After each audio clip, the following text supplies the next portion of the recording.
Just imagine it.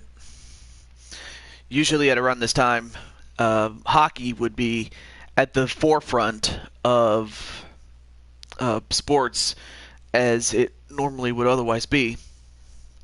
But that's not the case. But although that's not going to stop me from doing it here, because it's time for the second round of the playoffs to begin. And before I go any further, I'm just going to set up everything. Now, I did have some errands to run and one other bit of business behind the scenes that I had to take care of, but it is here. And I hope you guys are going to be entertained as we begin.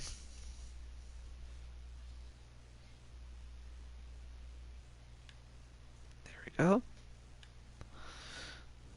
Perfect.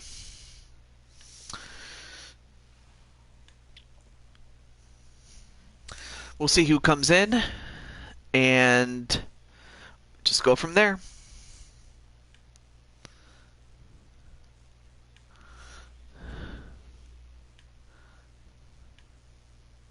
There we go.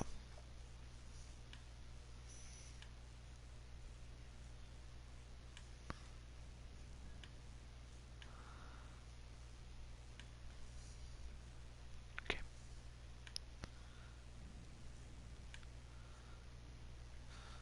Okay. So we continue with our 8 teams. May as well go through who they are. I mean, you have the Ducks against the Anaheim Ducks, that is, against the Chicago Blackhawks, and you have the Detroit Red Wings against the Winnipeg Jets, the Carolina Hurricanes against the Pittsburgh Penguins, and the defending Stanley Cup champions in this universe in the New Jersey Devils against the Boston Bruins. Also, hey, Nicole, it's great to see you. And actually, you know what, Nicole, since you're here, I may as well tell you. And I may as well tell Jose, since it also kind of involves him a little bit. Well, 2 things. Number one, in the case of the Carolina Hurricanes, the person that was on that team was the man formerly known as Brian Asriel, and since his conduct was detrimental, or rather he went on suspension, he has been taken out, and someone else is going to be replacing him. And in the case of Kiyomi Cuevas, Jose's brother, since Kiyomi hasn't been showing up as often as she once did, I found a replacement, and that replacement is none other than the person who requested this game to begin with, and that woman is Nicole McQueen. Also, hey, Last Fox, what's up, man? But I just wanted to at least point that out there before we begin our show. But so, yes, Nicole is now a member of the Devils, taking the place of Kiyomi. And anyway, great to see you, Last Fox. So all I really did was just start again, but with only the 8 teams that advanced from the previous encounter. So with all this, legal stuff out of the way, let's get on to the games. Let's do it. Before I do, let me just let Joshua and anyway, school is taking more of Kiyomi's time. Yes, which I feel is more important because in the end, you're trying to get a better job. And honestly, if I had to worry about school a lot, I probably wouldn't even be doing these streams. Not at all. So I don't blame her, without question. So anyway, let me just let Hang on a second.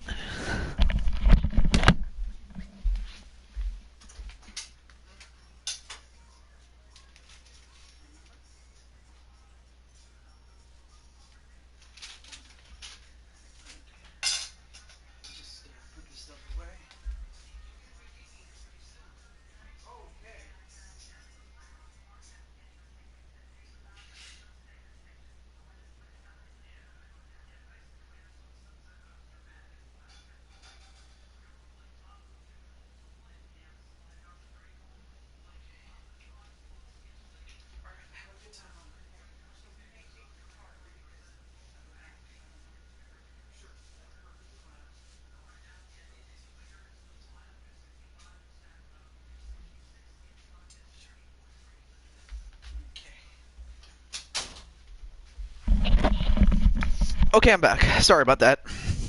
When will be the next NBA live stream? I'm not sure, but when I do know, I will let you know, my friend. But do stay tuned, though. But who knows? Maybe if you stick around, and if we have time, we might actually add you to the roster, without question. Anyway, school sucks. I'm glad I graduated. I'm happy you did too. And also, hey, Brandon, what's up, man? All right. Oh, I almost forgot. I gotta let Mr. Alpine know.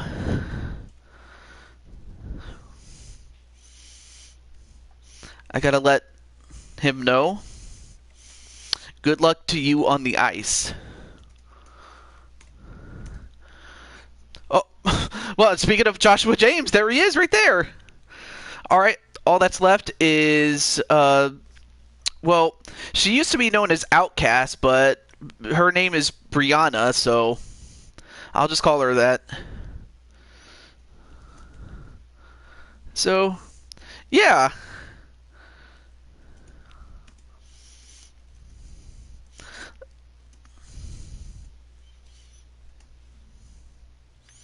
There we go. Just came in. All right. Well, the only other person that's missing is Red Hood, but I don't have a way to contact him. But we'll just have to move on. So let's go. Let's get to it. Okay. So. Oh.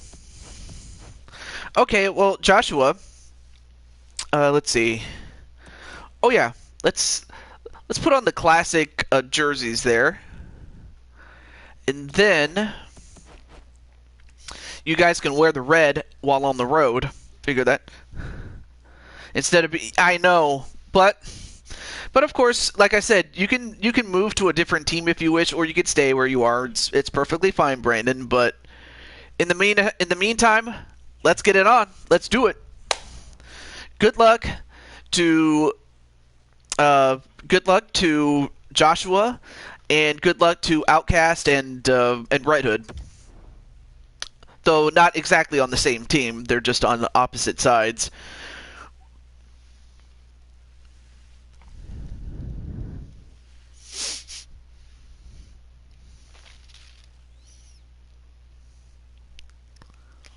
Good evening, everyone. With Eddie Olczyk and Ray Ferraro. I'll be busy, so expect not being able to chat. Oh, is that because you'll be on the ice? It could be. I don't. You know, it is what it is. You never get an injury report at this time of the year anymore, but you know players are banged up. They've played a long regular season. So you have John Gibson on the Ducks, and you have Crawford on the Blackhawks. There you see Taves and Getzlaff.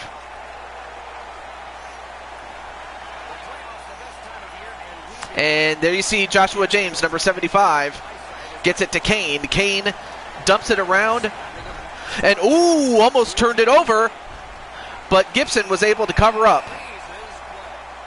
That could have been a cheap goal given up by Anaheim, but they kept at it though.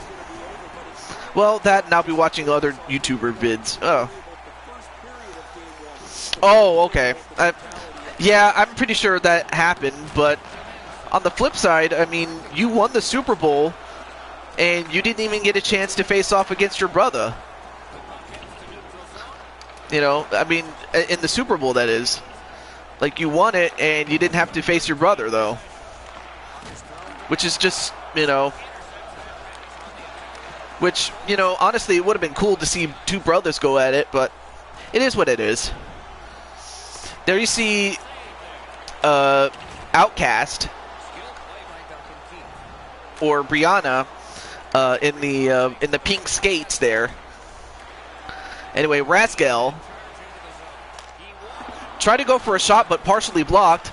Now Red Hood, Jordan Walker is the guy's name. Watch when I switch from the Ravens to the Seahawks, the Ravens win. It could happen. But then again, who knows what will happen? I mean, the fact that Brandon was the only person on the Seahawks, that just tells you something there. And Ruda, ooh, good shot there by Gibson, but Gibson covers up. Hey, Walter Johnson. Walter, I have some good news for you. But anyway, before I get to that, welcome. Anyway, good shot selection there by the Blackhawks, but so far Gibson has, you know, he's done his job. Seabrook, then to Hayton, back to Seabrook. Kruger with a good shot, but partially blocked. Cogliano, good shot there onto Crawford, and well, you better be careful not to draw a penalty for goaltender interference.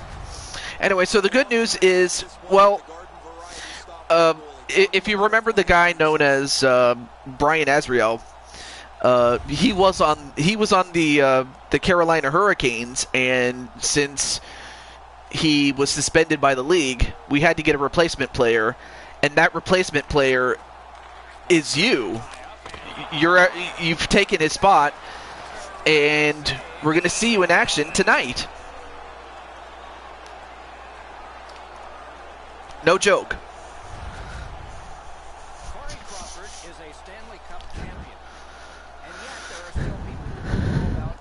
So there you have it. Just wanted to at least let Walter know. So definitely we're going to see them later in the show. I mean, we have 4 games to do, so that's what we're going to do. And of course, as the playoffs go on, the time it takes for playoffs to be settled shrinks considerably. Oh, Silverberg with a nice interception, then gets it to Richie, I think. Yeah, Richie. Richie, ooh, good shot there. Gets it headed to Etzel. Etzel dumps it to Anisimov. Anisimov back to Camp. Seabrook with a good shot, but well blocked by Silverberg, and now he has it. Silverberg, good shot. So far, you know, a lot of one and dones. You know, you don't see a lot of passing, as Anisimov just got boarded. And Manning gets to it.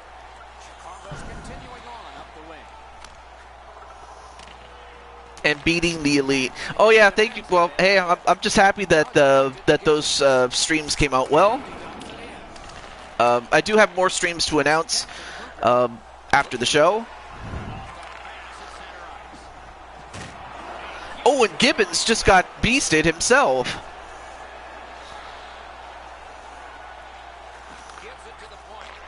Then Manning, ooh, good shot there, but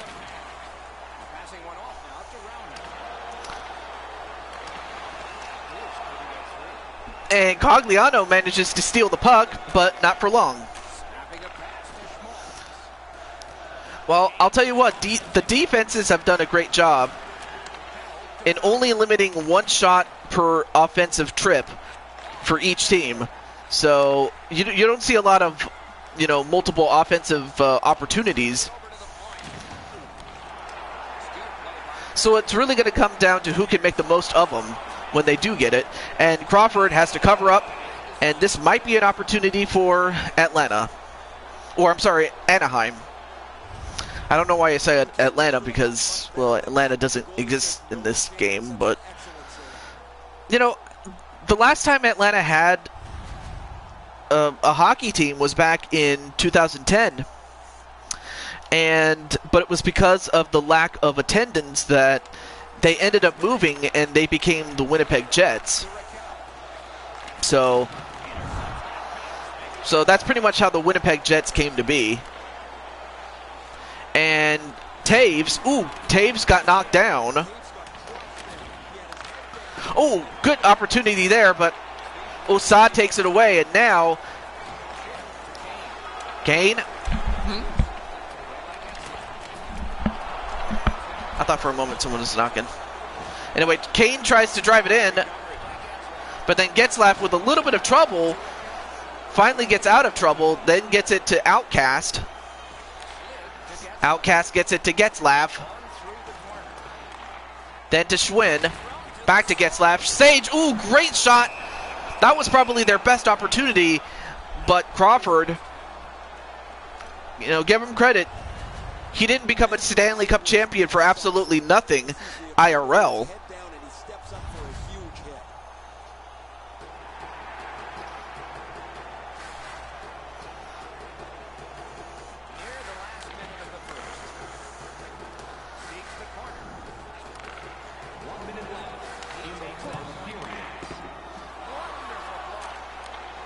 All right, now Kruger dumps it, but then Pettersson gets to it. Anyway, Rip Patterson. Yeah, it was sad that Pat Patterson passed away, and although honestly I knew that he wasn't long for this world, but the fact that he outlived so many others that were gone much sooner than he was, but he lived a long, happy life, and I'm happy that that was the case. And most especially during his last couple of years.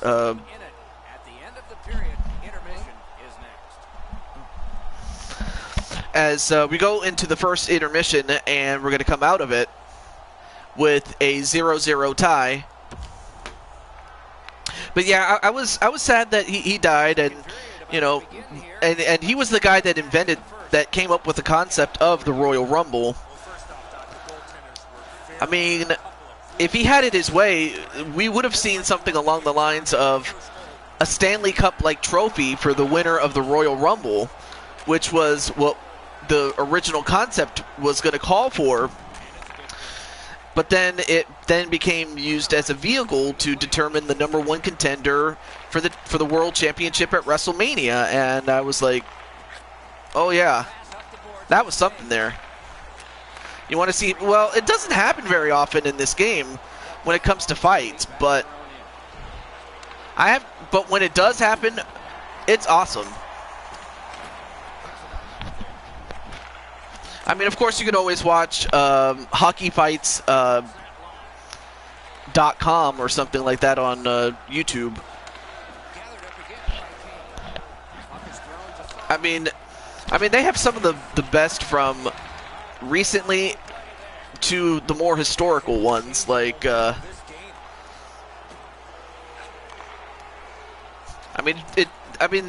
anything that you can think of when it comes to fighting, they probably had it IRL. Anyway, Fowler then gets it to Raskol. Long shot, but James gets it out there and gets it to Walker, then to Kuntz. Then as Kuntz passes it, it gets intercepted. So yeah, I mean, there's a lot of fighting, but not in this game, or NHL 19, that is. I mean, I do intend to get the 22nd edition, NHL 22. So there's that. And also, hey, what's up, Joshua? And so far, no scoring yet. Oh, a great opportunity there, and Crawford, oh my gosh, almost gave up an own goal, but Crawford was quick enough to stop it, but this is frustrating. The goaltender makes a save by getting just a chunk of the shot. Well, unfortunately, they didn't show the replay where they almost put the puck in their own net with an own goal, but it was close. Now, Ruda, I would think so. As much as they would love to, Oh, wait a minute, Silverberg, he could be on a breakaway, but then DeBrincat was quick enough to cut him off. Also, hey, Browns fan, nice to see you. As you can see, well, first and foremost, how are you doing? And, oh, he tried to clear it, but it then hit his own teammate. The puck did. Anyway, great to see you, man. As you can see, we are out of the realm of the gridiron and onto the frozen tundra. And doing good. I'm happy that you're doing well, my friend.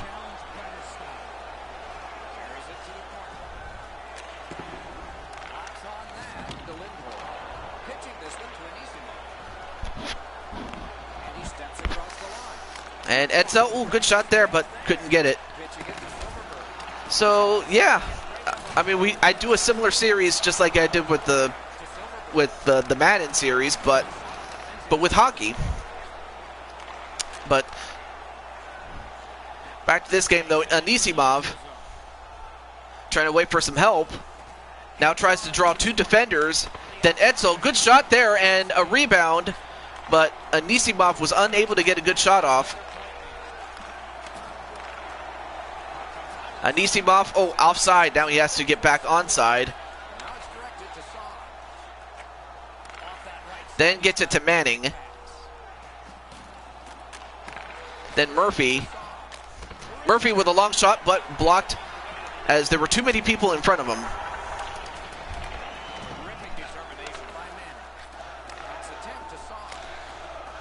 So far, no score as of now. But yeah, Mr. Browns fan, I'm happy that you're here, and ooh, good shot there, but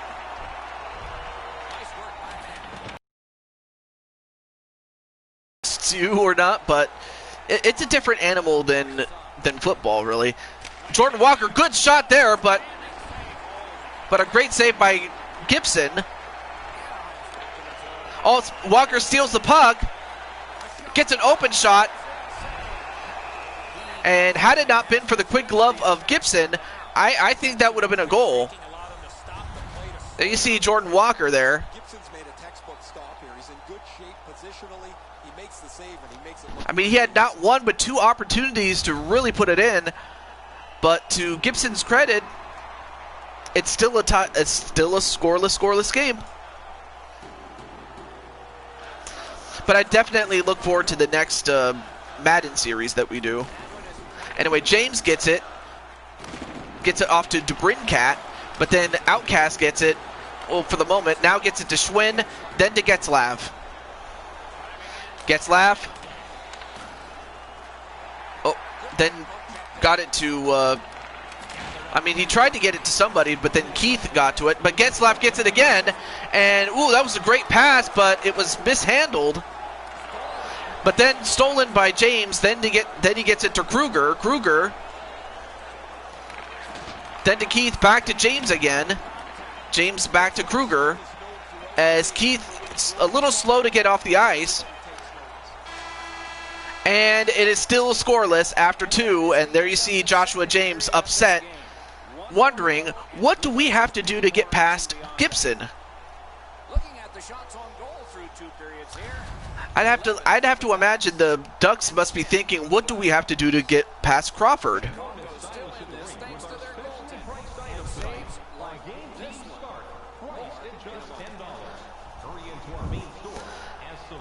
But we're going to go to the third and final period. We'll see if the tie can be broken right here.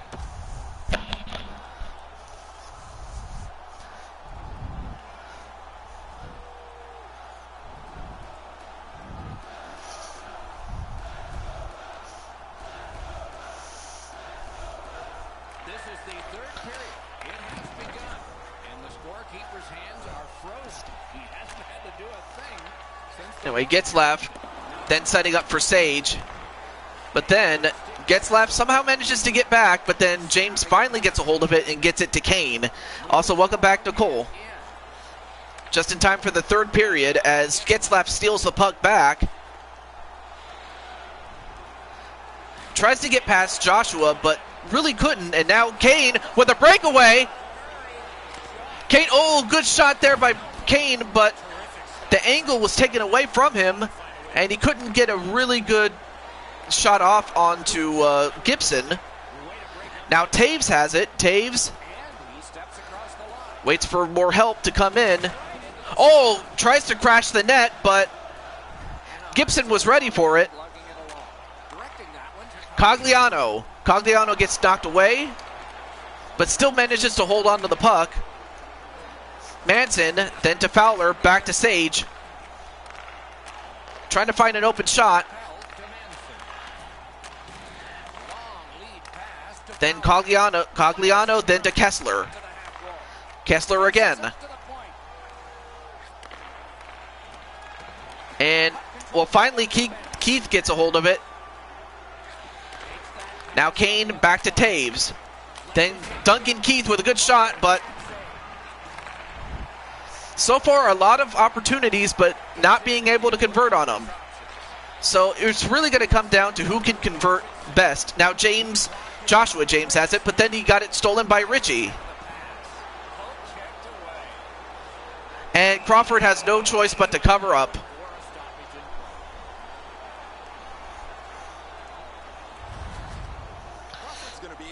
So, I don't know if Browns fan is still here, but if you're interested in being in, if you want to get a little in on this, let me know, and it'll be just like we do with the Madden series. All right. And Ricci did get to it, but Seabrook has it. Now Kunitz. All right, Kunitz gets it, but he doesn't hold on to it. And, ooh, good scoring opportunity there, but just mishandled the pass. Now Henrique. Nope. Richie again. Montour. Oh, misplay, and they'll have to get back on sides before they can get on side. Or to prevent from being offside, excuse me. Now Alex Dubrincat. Good shot there, but Gibson, another routine save. That's a good question. I don't know who's going to win, but whoever does is going to earn it. I will say that. Keep feeding him those muffins. He's going to stop every one of them.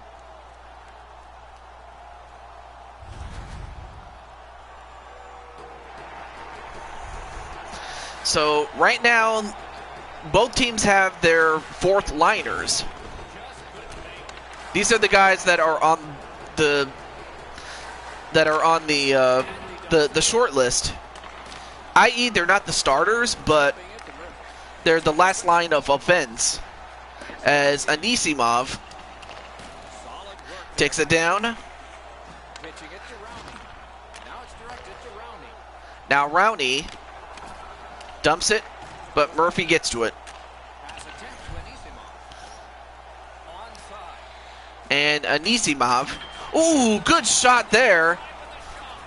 I didn't see who that was. Oh, that was Edsel who went for a shot, but then the Ducks get it to Raquel. Raquel gets it. And Outcast, great shot opportunity, but partially blocked. So it's a very tight game all around.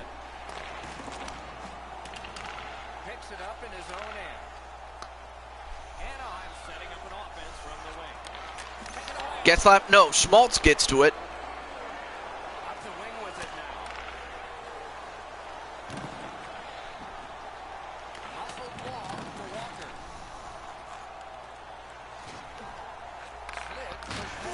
And Schmaltz knocked down. I really like the effort that he's trying there to generate a turnover by finishing his check. And Getzlaff just trying to wait for help. And wait a minute, how did that not go in? Wow, how did it not go in off the stick of Perry? Let's take a look. Oh wow, it went off the post, but it never went in the net. Wow.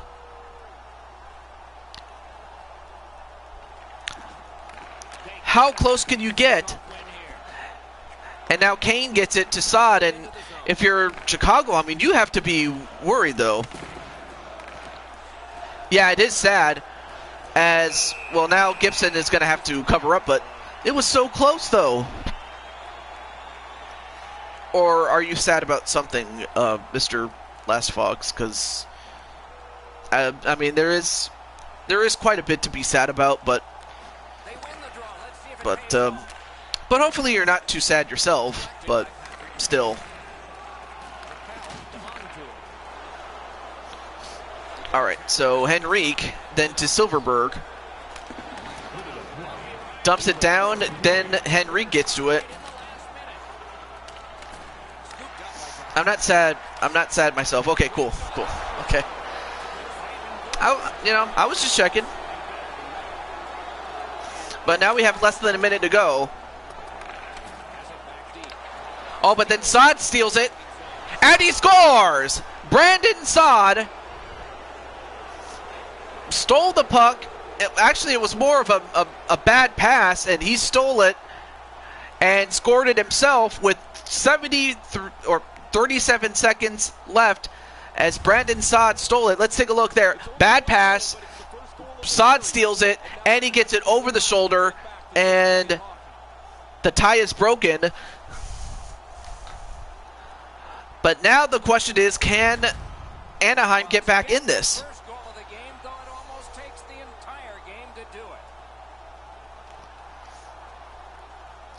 Well, now Anaheim's going to need to score quickly.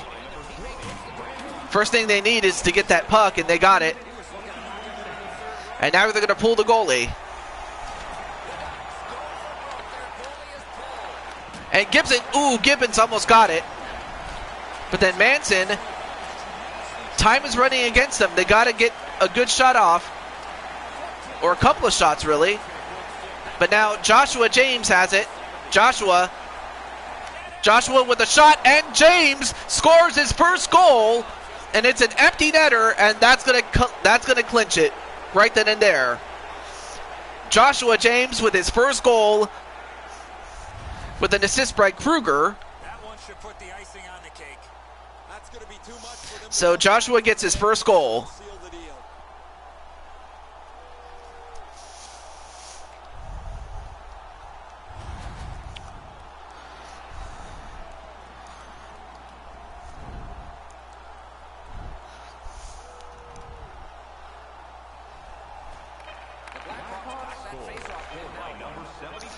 Well, there you see Walker, but, well, they're not going to allow another goal, but it's not going to matter as the Blackhawks win Game 1 of this second round series between them and Anaheim, and they only need one more win in order to move on to the semifinals or the conference finals. Tournaments are fun, especially when they get to loser goes home, winner moves on.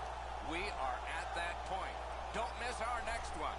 For Eddie Olczyk and Ray Ferraro, Mike Emmerich saying so long. So the Blackhawks one away from moving on, but let's take a look at the 3 stars of the game. We have Jay Gibson with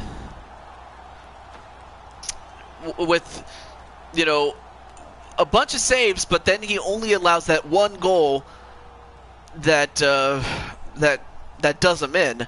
Then you have Joshua James with the 1 goal, and then Crawford with the 17 saves and nothing allowed. So, great game on the part of Joshua and the rest of the Blackhawks, but we move on to our next game. Incredible. Just incredible there. That was a good game. So, and as for this series, next week we will have our game 2s. So that much I will say. All right, well, up next is your boy Toad and the Winnipeg Jets against the Detroit Red Wings. So let me just let Joker know that he is up next.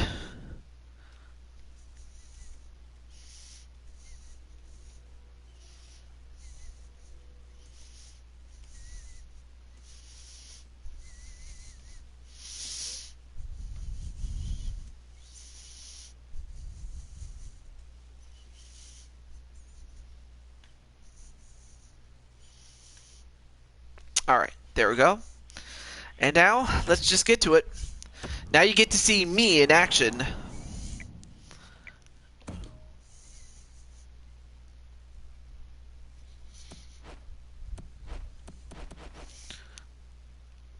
Interesting. They have those classic unis,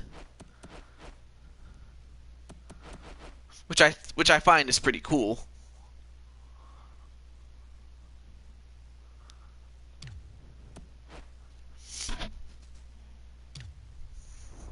All right. So we'll find out if Joker... Now, Joker is the goalie for the Red Wings, but yours truly is a center on the Jets, so we'll find out which one of us can get the job done in our respective positions. Two teams that have good reputations that they are bringing under the bright lights tonight. So here we are live in the Little Caesars Arena, based on the pizza chain of the same name. You guys can tell me in the comments what you think. What is your favorite pizza place to go to? Personally, I do love Little Caesars, but on the other hand, I do like Mountain Mike's Pizza as well. I mean, there's other places like Round Table, and I haven't been to Pizza Hut in a while, so I can't say what is good. So you guys can tell me in the comments what your favorite place to eat pizza is. Anyway, De Kaiser now to Zetterberg. And then to Zetterberg. Now Scheifele steals it, but then Big Buff, Dustin Bufflin, then gets it to Wheeler. Nicole likes Papa John. I like Papa John's. The only thing I don't like is Papa John himself. In the sense that he is much like Jared.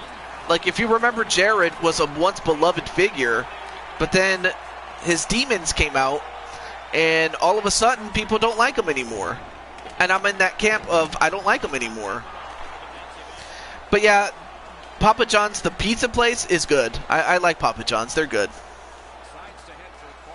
I haven't had them all that often, but when I have, it's awesome. Anyway, now Ferk. Anyway, there you see me, number 22, up there. But yeah, Papa John's is awesome, I will say that.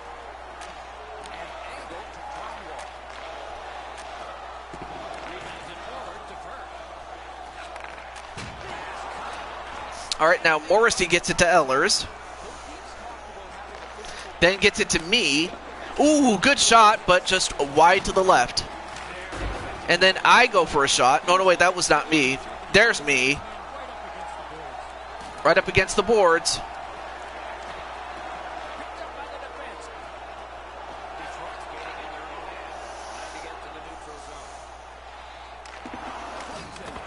Ooh, good shot there, but almost giving up an easy point there, and then Perreault dumps it around. I get to it, and Joker has to cover up. Yeah, Papa John's is awesome. Everybody knows how quickly this series is going to be over, but it's really important just to focus on game one, worry about the first period of game one before you think about the totality of the series. Puck drop, tie up, and help from the winger. And oh boy, that's our first penalty of the night. We didn't even get one in the previous game, and already we have one against the Jets for tripping. Dmitry Kukulov. The Red Wings will send out their power play unit for the first time. First opportunity on the power play comes in a scoring game. See if they can jump on the play.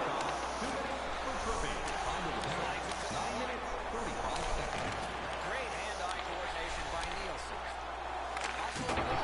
Oh, nice shot there, but couldn't get it. He's got it there. He wants to clear it out. Now Dano, then to Lowry. They're going to look to try to score, even shorthanded, but... Well, now they gained the puck, so they're going to have to go back on defense pretty soon. Larkin draws 2 defenders, and... You know, the thing about playing... Ooh, good interception there by Trouba as he dumps it down.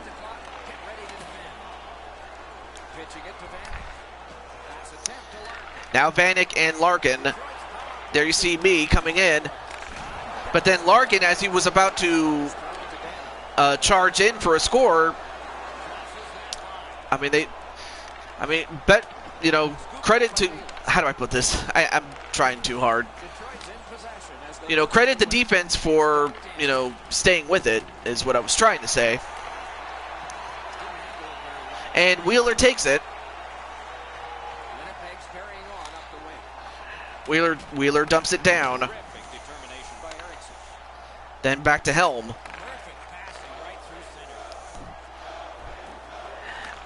And Helm, nope. Has to cover up, does Hellebuck. Let's see what's going on as far as anyone else is doing YouTube. As no one is doing it right now. Oh, good shot there by the Wings. But then Kukulov comes in. Hey, Rob, what's up, man? How are you, man? Hope life is treating you well, my friend. And Nyquist with a breakaway with Zetterberg, and they score!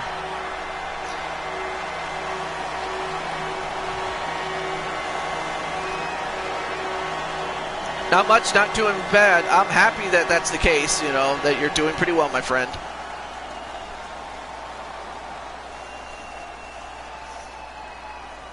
And Hellebuck, you know, not much he could have done. But Mantha, Nyquist, and... It's only 1 goal, but it's the first goal of the series. And now yeah, it's no good for me. I'm going to say that. But, I mean, Zetterberg, I mean, they've had that move patented down for a long, long time. But anyway, I'm happy that you're doing well, Rob. And I hope everything's going well with you, man. With you, man. So... Anyway, dumps it in, but then Green gets to it. Then knocked away. Oh, but then Brian Little gets to it. Tanev, good shot, but Joker with a good save. And already on offense is the Red Wings. Now Brian Little.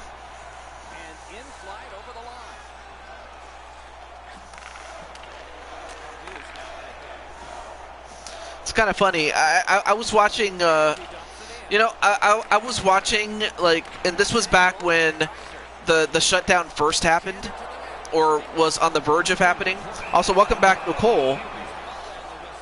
You know, when the shutdown first happened, or was on the verge of being enforced, the last memory that I had of an arena full of people was a hockey game involving the New York Rangers, and I remember there were people in the comment section hoping that they would get to see the game, the next game, before the shutdown happened, but then it did happen, and that was pretty much the last memory that I had of a stadium full of people. So that's what this game kind of just brought to mind as we end off the first period.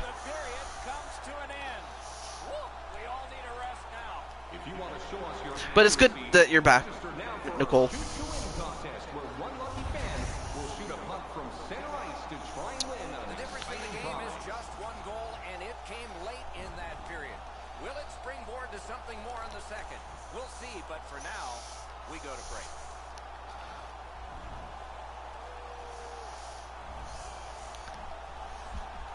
All right.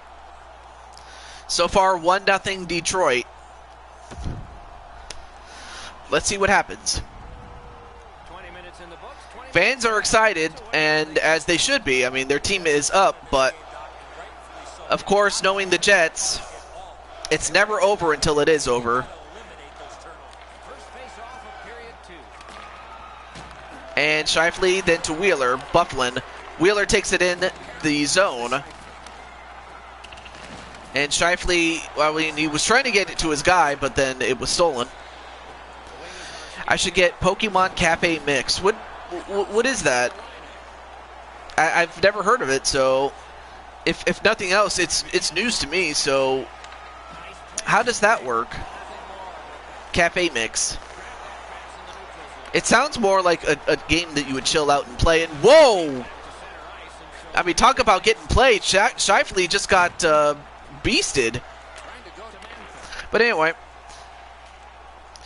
it's for the Switch. It's also a mobile game. Oh, good shot there. Like, I noticed that you play a lot of Pokemon, Joshua, and I'm thinking, you know,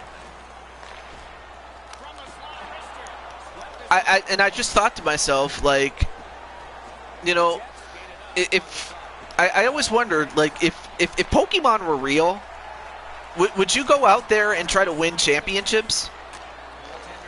You know, just like Ash and all those other trainers that aspire to be champion. Because I could totally see it. Anyway, it's a decent puzzle game. I do like puzzle games though. I would win championships. Oh, I'm sorry, that's Nicole saying that. I could see Nicole, you know, as a trainer and wanting to win titles or championships. League championships, that would be. I should be more specific as to which championships I'm referring to. I would do it for the lols. Yeah.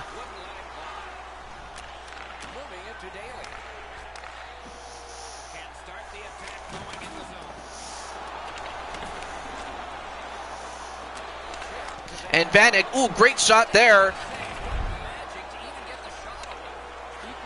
Well, so far, Winnipeg is going to have to, you know, will do something like that, steal the puck and generate opportunities offensively. Either that or make the leagues, but most likely compete in them. The Wings are moving the puck in the defensive zone. Played on to Jensen.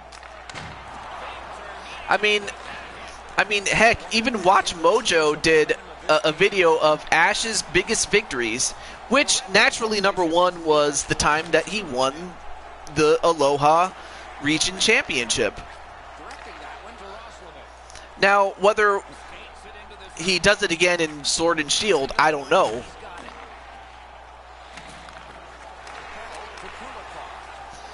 But I was just happy that Ash finally won the big one.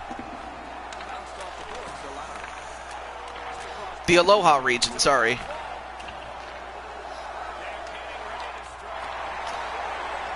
And Joker, ooh, for a moment I thought he was going to cover up, but good opportunity generated by Winnipeg, just couldn't convert on it.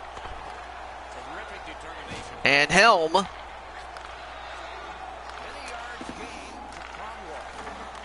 Just wait until... Oh, Alola region, not Aloha. Alola. All right. See, that's what happens when you don't know how to pronounce shit. You know, it is what it is. So far, Winnipeg doing great in generating opportunities. They just haven't been able to convert. Though a lot of it has to do with that young man right there, Joker.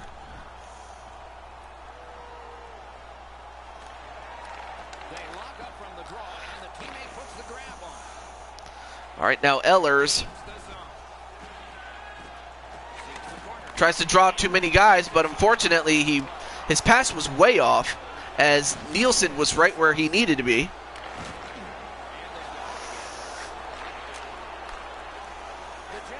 Before Ash versus Kukai, I personally think Ash versus Paul was the best anime. I really liked Paul because he was so much the antithesis to that of Ash, whereas Ash was patient and did everything in his power to make his Pokemon the best that it could be. Paul wanted a finished product. He didn't have time to waste on, Pokemon that couldn't hack it. But Ash was not just a competitor, but Koki. See, I can't pronounce you. Koki.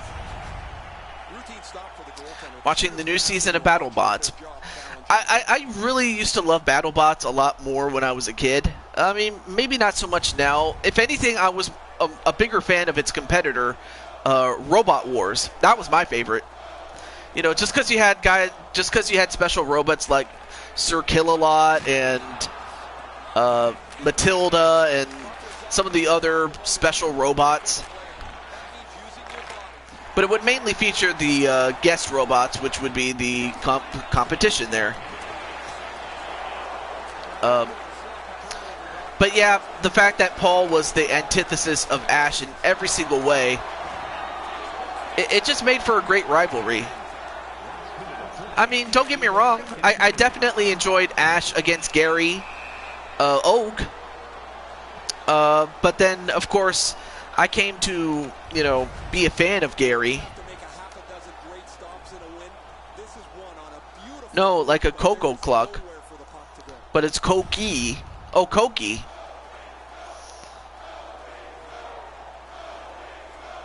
Kokai.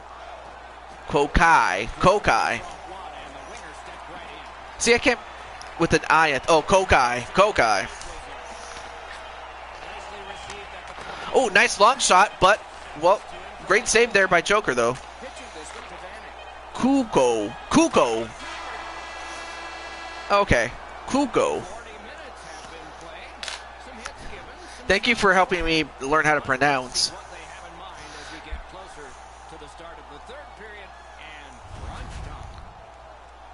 Check out the shots on goal through these two periods.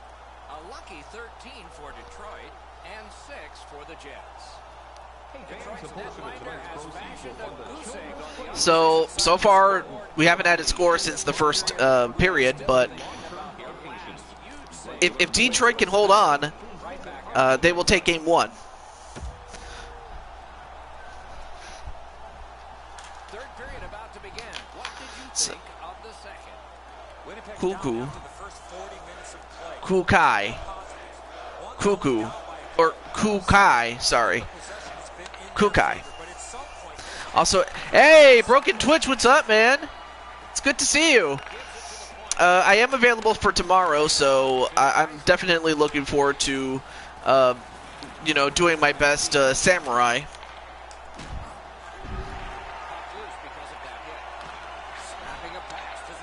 Kuko.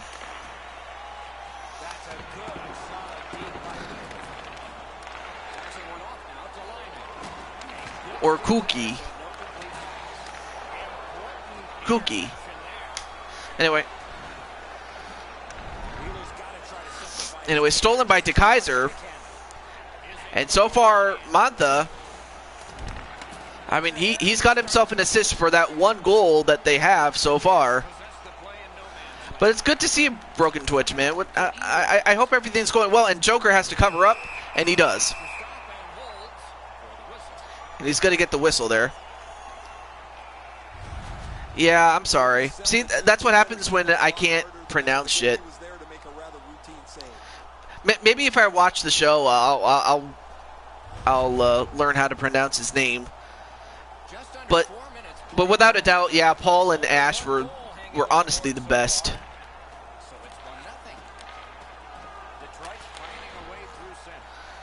I mean, Ash has had a lot of companions. And surprisingly or unsurprisingly, a good chunk of them are girls. And I'm like, some of my favorites include, Misty and May, Dawn, Serena.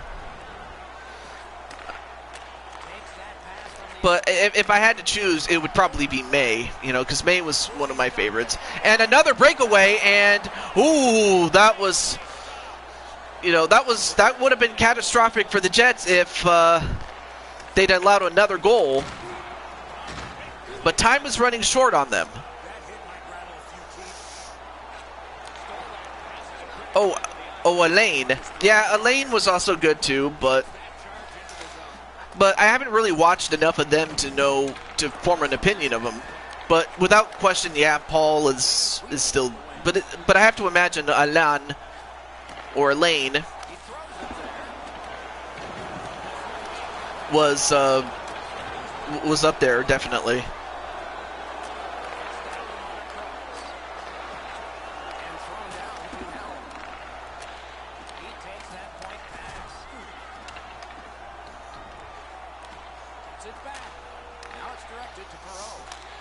And Perot. Skilled play by Daly. Laid up that right side to Franzen. Stole that pass away. So while Winnipeg is definitely tightening up their defense, they still have not been able to come up with a score. And Deneau getting bucked around by Bertuzzi. And Bertuzzi still with the puck. Trying to find an open man, gets it to Nielsen, but then Nielsen gets knocked away by Giroux. But then Nielsen with an open shot. That's one thing you don't want to do, is give a guy an open shot. Franzen with another one. But there you see Big Buff, but then Nielsen steals it again. I mean, right now, Detroit is generating a lot of opportunities, but yeah, there's always a boy, too. Out of all the guys that have accompanied Ash, I'd have to say there's a lot of good ones, but I'd have to say Brock was my favorite. Not Brock Lesnar, but Brock, who was the Rock Gym leader in the original series in Pallet Town, or not Pallet Town, but the Kanto region.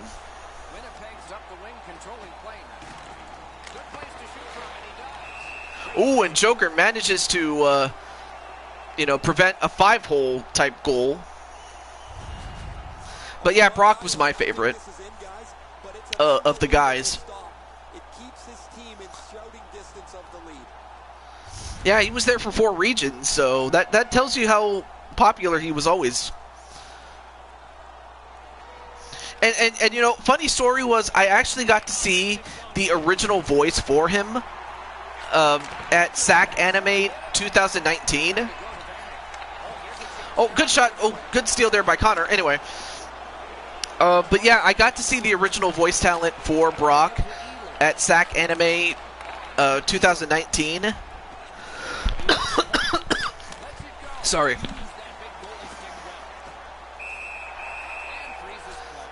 There we go. So I went to SAC Anime 2019, and I saw him, but I also saw Veronica Taylor, otherwise known as the voice of the original voice for Ash, and some of the other characters too. Your team hasn't even played yet, but I believe, if not the next game, definitely the 4th and final game, because we're going to have 4 games today. This is the second game so far. Ooh, good save there by Choker, though. But time is ticking away, though.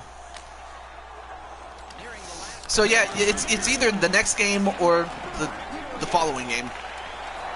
Anyway.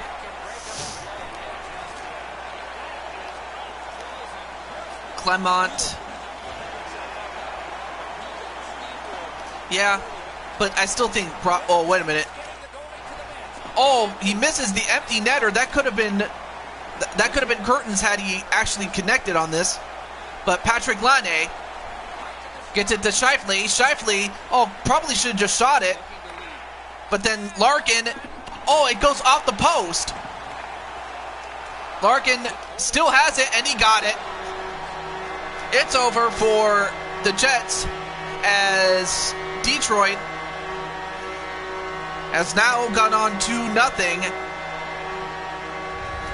Thanks to an empty netter by Dylan Larkin. Send the fans to the exits. Time to go home. The empty netter will wrap this thing up.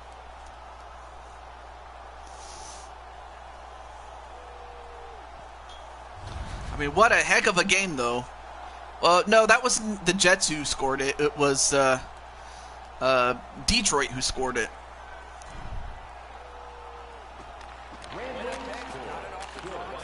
I mean, I'll credit the Jets. They're not giving up, but...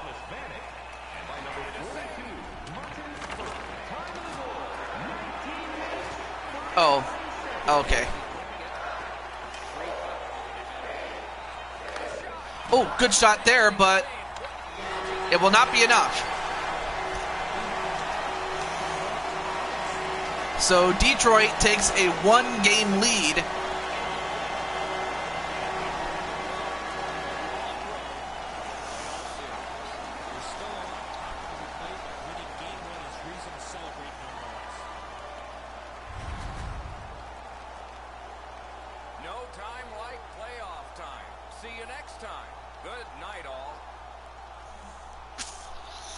Well, as far as the Winnipeg Jets are concerned, they'll have to find a way to bounce back for next game because, you know, if they keep playing the way that they do, I would have to think that if they could just tighten up, not just tighten up, but also generate more offensive opportunities, they might stand a chance. But, you know, as it is, Detroit wins 2-0.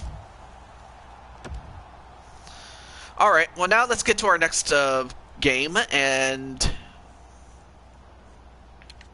Oh, there. Sorry.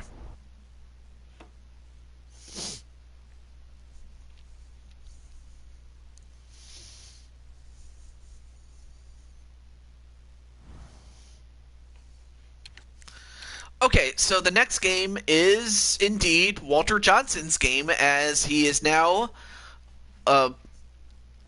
teaming up on the Carolina Hurricanes to take on the Pittsburgh Penguins. And the Penguins, they have Kyle Young at goalie and Blanchard as a defenseman. So as far as as far as Walter Johnson is concerned, he's got his work cut out for him, because as if that was not bad enough, I mean, Pittsburgh has a lot of other pieces that they can use, you know, that they have, like with Sidney Crosby, Evgeny Malkin, and that's just the tip of the iceberg there. But before I do, let me just let Young Samurai know, and Blanchard.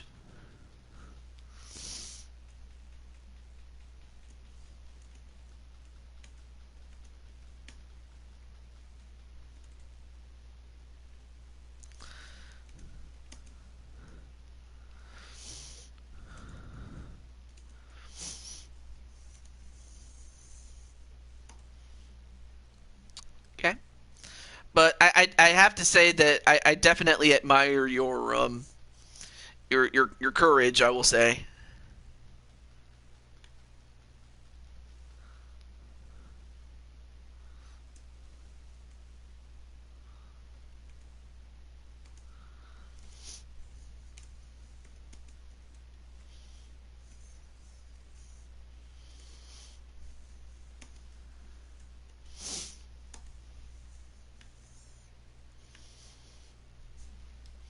All right, here we go.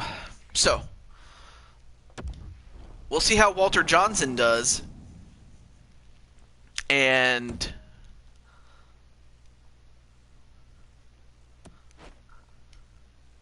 well, and in fact, it shows that you are the key player.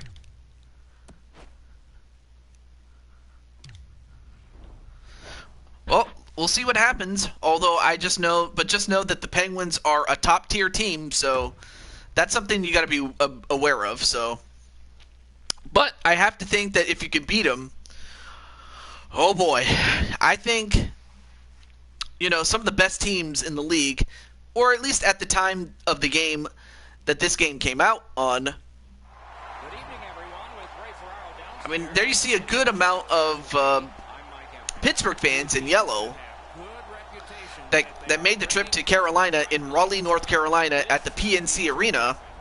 And here is the third voice of our But there you see Kyle Young. eyesight, Ray Ferraro. And, of course, he is coming off of 2 unsuccessful campaigns in which he didn't even get out of the first round. That was until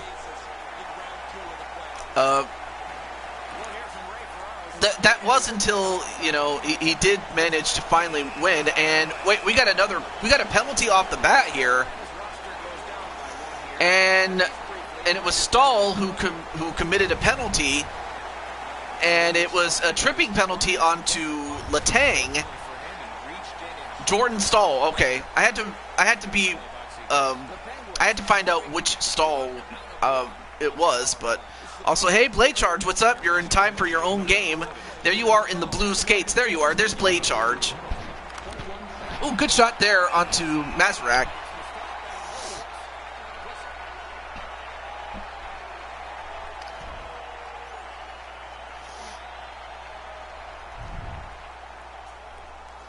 I'm almost done with Woik. Oh, good shot there. Oh, and stolen by Johnson. Johnson just trying to find someone to pass to, and then tried to dump it, but Malkin. Ooh, good shot there by Malkin.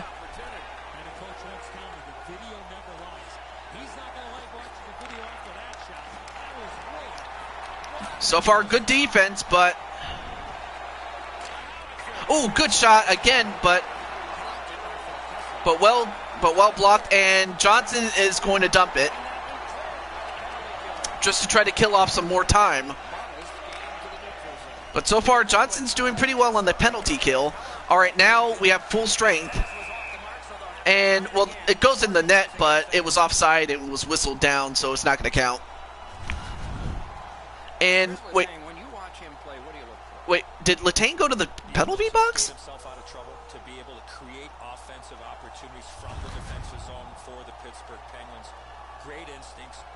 Okay, no, he was not taken off. Okay, cool.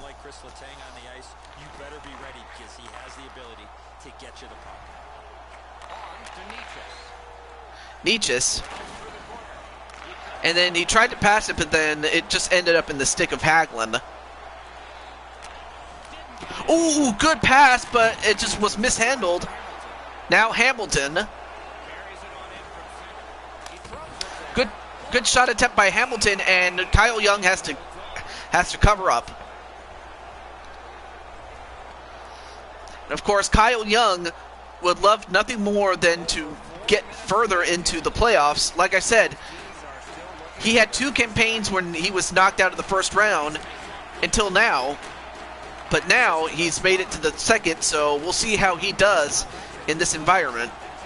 Now Ferdinand, then to Teravainen. Teravainen, then to Ferdinand. Back to Hamilton, and he scores! Hamilton gets it for the Carolina Hurricanes. Well, I guess Hamilton was going to take charge. No pun intended, as Dougie Hamilton. And it went over the shoulder of Kyle Young's stick side. Yeah, over the shoulder and right in the net. I mean, it bounced off the top of the bar, but it still went in. With assists from Ferdinand and Teravainen, Hamilton scores. With Dougie Hamilton, and if I'm not mistaken, I believe he was a former Boston Bruin himself. So I would think he would have some sort of experience in these high-level type games here. Anyway, Sheehan, then Hallmark. Now Williams. Ooh, then gets swarmed. And Hayes shoots it down. Then Walmark. Okay, so it's Walmark. Sorry. Then gets it to Martinook, and Kyle has to cover up again.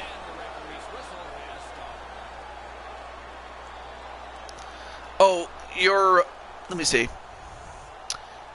Let me take a look at the... You're number 27. Carolina's got another win. What a ripper from the point. Turned away with the stick. Looking to Gensel. And Gensel, then Malkin.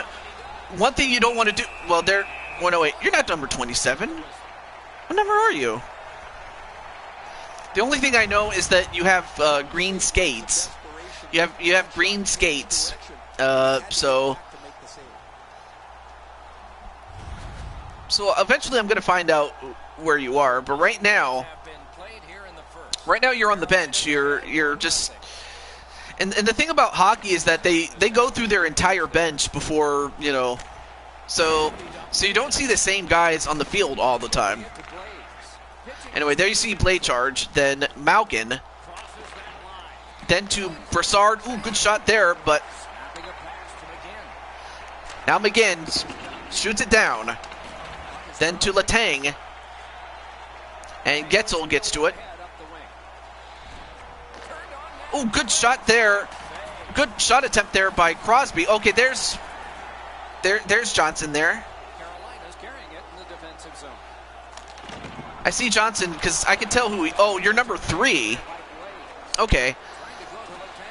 So, all right, so you're number 3. All right.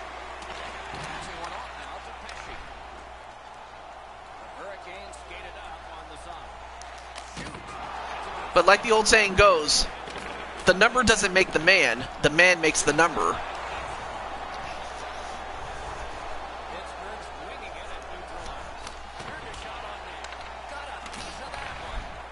And so far, Carolina, to their credit, they're doing pretty well. Although it goes out of bounds.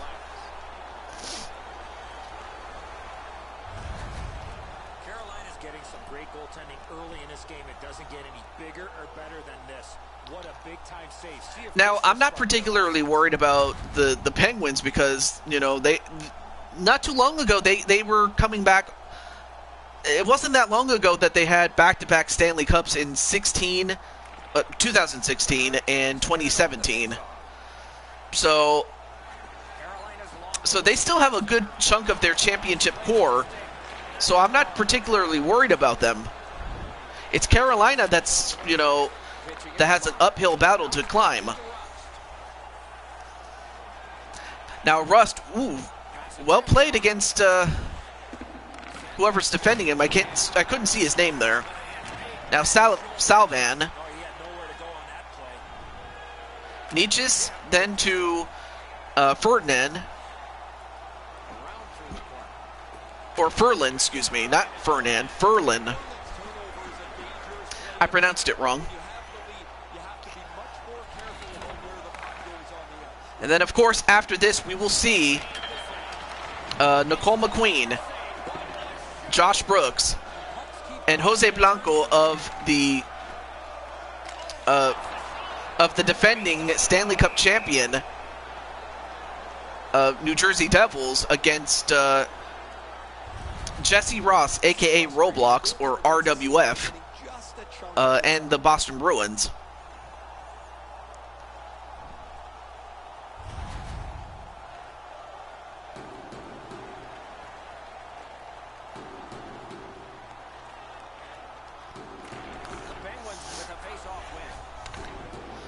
All right, now Malkin.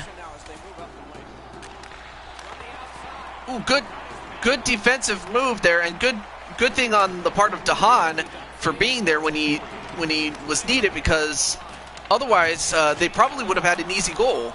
And I believe that was Martinook that just got beasted. And again, ooh, good shot there onto Kyle Young, but Kyle Young was well prepared this time. 20 minutes are in the books, and so the coaches will have their say. The players will rest and listen. The Hurricanes leave the ice with a 1-0 lead. Limited edition team prints are available tonight at your Goal has made the difference so far, but is it the winner? Well, anyway, there you see that goal by Hamilton, and that has proved to be the difference thus far.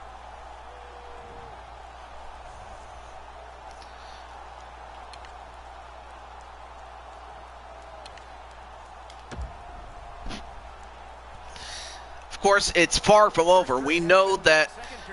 I honestly think that if you're Carolina, you want to score more because Pittsburgh has this tendency to score a buttload of goals and score in a hurry. Now Letang gets it to Blaycharge. Blaycharge then gets it to Crosby, who dumps it, who gets it to Kessel. But now Crosby, then to Blaycharge. But then Aho, well, he tried to get it, but then Crosby gets... Wait, we have an offside. Okay, I thought for a moment we had a penalty, but... Okay. There you see number 3 next to Broussard at the bottom of your screen.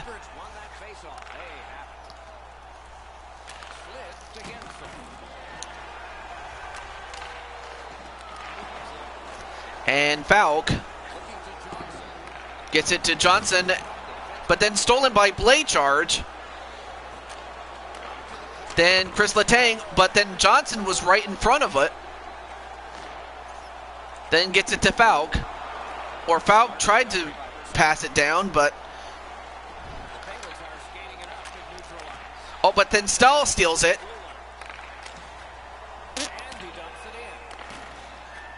Letang. Then to Gensel. Malkin, ooh, great shot there, but a great glove save by Mazrak. Oh, man, what a lesser goaltender probably wouldn't have been able to stop that one, but, you know, much to his credit there, as it was a great shot by Malkin. And with Ferlin, back to Teravainen, then to DeHaan, and he scores!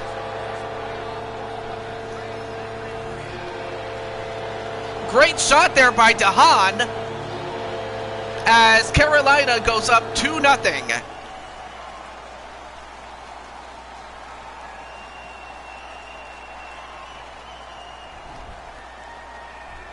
So far, Carolina is on fire. Calvin DeHaan with assists from Ferlin and Teravainen. Great shot there. Let's see if we can get a better look at that one. Oh, he 5-holed it right. He went through the 5-hole. Carolina's goal gives them a lead by 2. Raises a question, too, here in the second period. Do they start to play it a little conservative, or do they go at them and try and make this 3 right away? The Hurricanes love that. And, ooh, another shot by, I think that was DeHaan, but Kyle was ready for that one. Oh, no, I'm sorry. That was Nietzsche's who scored, who tried to shoot that. But he shot it, but didn't get it in. Now, Walmart, no. But then Rask. And so far, Carolina has done the most with their opportunities. So now the pressure's on Pittsburgh. Can they get this? Now Sprong tries to wait for some help, but then Williams steals it.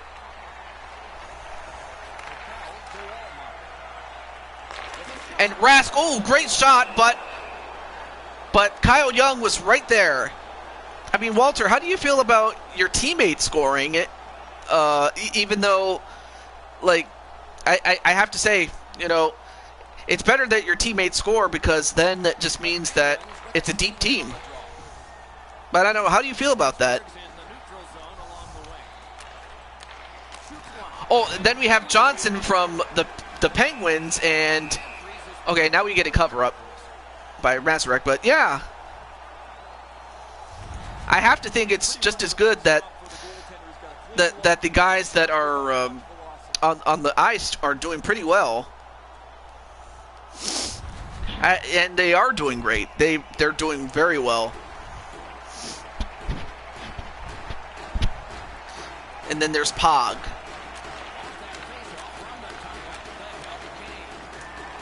And And, well, there was Johnson, but that's Johnson from the Penguins. And puck goes out, puck goes offside, and now into their own zone. But then Marchand gets to it, tries to find the open man, but then Johnson from the Penguins gets an interception. Oh, Fairland. Okay, that's how you pronounce his name. Fairland dumps it. Then got it to Johnson of the Penguins. Then Falk to Fleury. Then to Teravainen. Teravainen trying to get an open shot there, but once again covered up by Kyle Young. Carolina's aggressive forechecking has been a key to this period. Every time their opponent has the puck, they get a body on them, and as a result, they've scored goals to take the lead.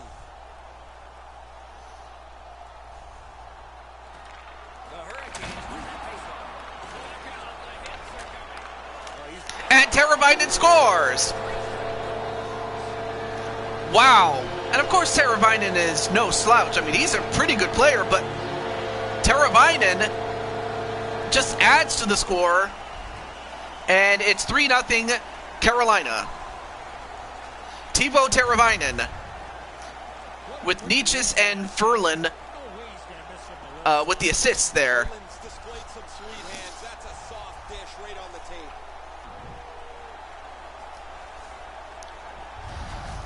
The Hurricanes have gotten another goal on a night of many goals. What a satisfying night for them, and their coach won't have much to say. Anyway, Fairland. I'll tell you one thing. You know, IRL, the Carolina Hurricanes are quickly becoming a powerhouse. So I guess really this team was just the foreshadowing of it. There you see Sebastian Aho. Aho. Then to Falk. Then to Stahl. Then to Hahn. Back to Falk. Back to Malkin. And Getzel. Getzel. Back to Malkin again. Broussard. Ooh, good shot there. But they keep it going, and finally Pittsburgh is in an offensive rhythm now. The goalie doesn't have to do much with this, but he's able to use his stick to make this save.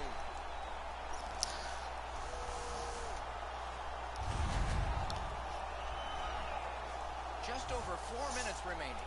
Do you see a All right, on the ice is Blade Charge in the blue skates. Now Williams, then to Walmark.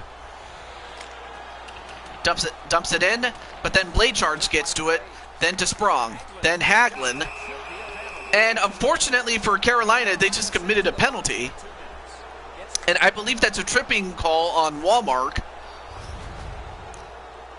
in desperation mode, all he was trying to do was sweep the puck away, but unfortunately caught the Lucas Walmark with a tripping call that goes against him. There you see Johnson on the penalty kill. hasn't been effective yet. Penalty kill is just simply you're trying to,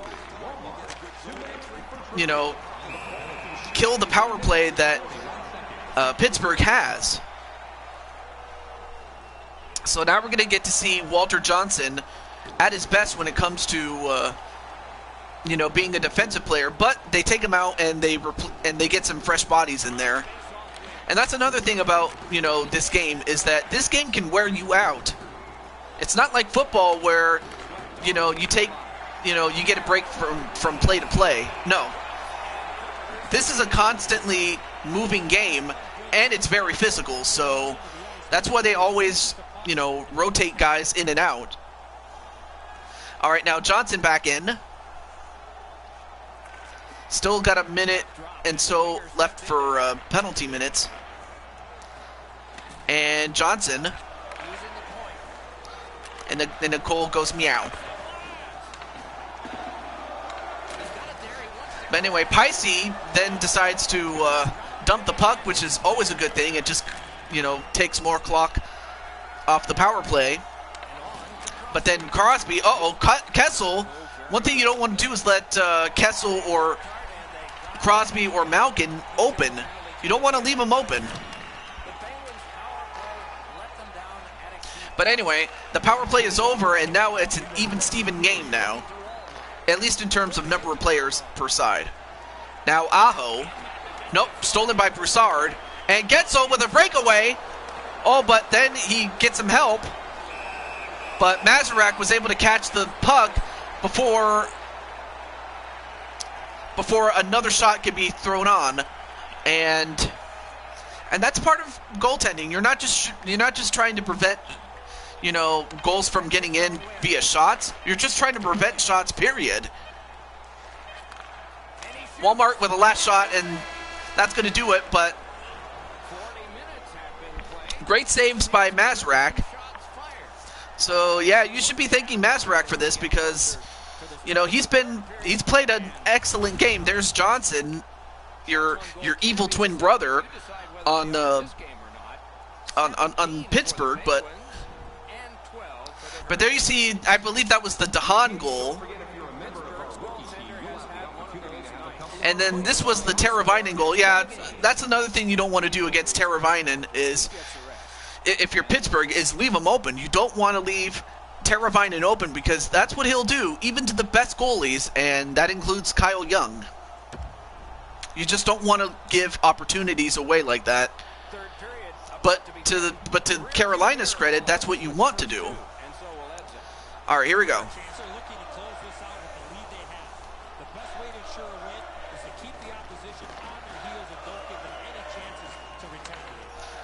Anyway, Stahl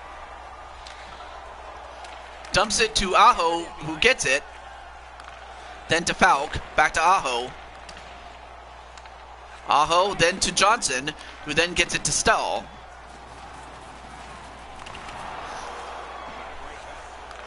Aho again, but then Johnson, was able to get a good shot off, but not a great one. But so far, he's playing. He's playing, but not only does he play good offense, but it's his defense that helps him. He's playing tough against some of the best players on Pittsburgh. Sorry, Samurai. I don't know how Samurai's going to feel when he sees this, but Johnson with a good shot. Probably would have went in, but there was too much traffic in front of him. There you see Crosby. Then to Blade Charge. Blade Charge, great shot, but a better save by Mazurek. Hey, Chris Clark, what's up, man? Crosby's going to learn really quick that you cannot skate around the ice with your head down. You got players looking at. Oh, wow. Falk just beasted him.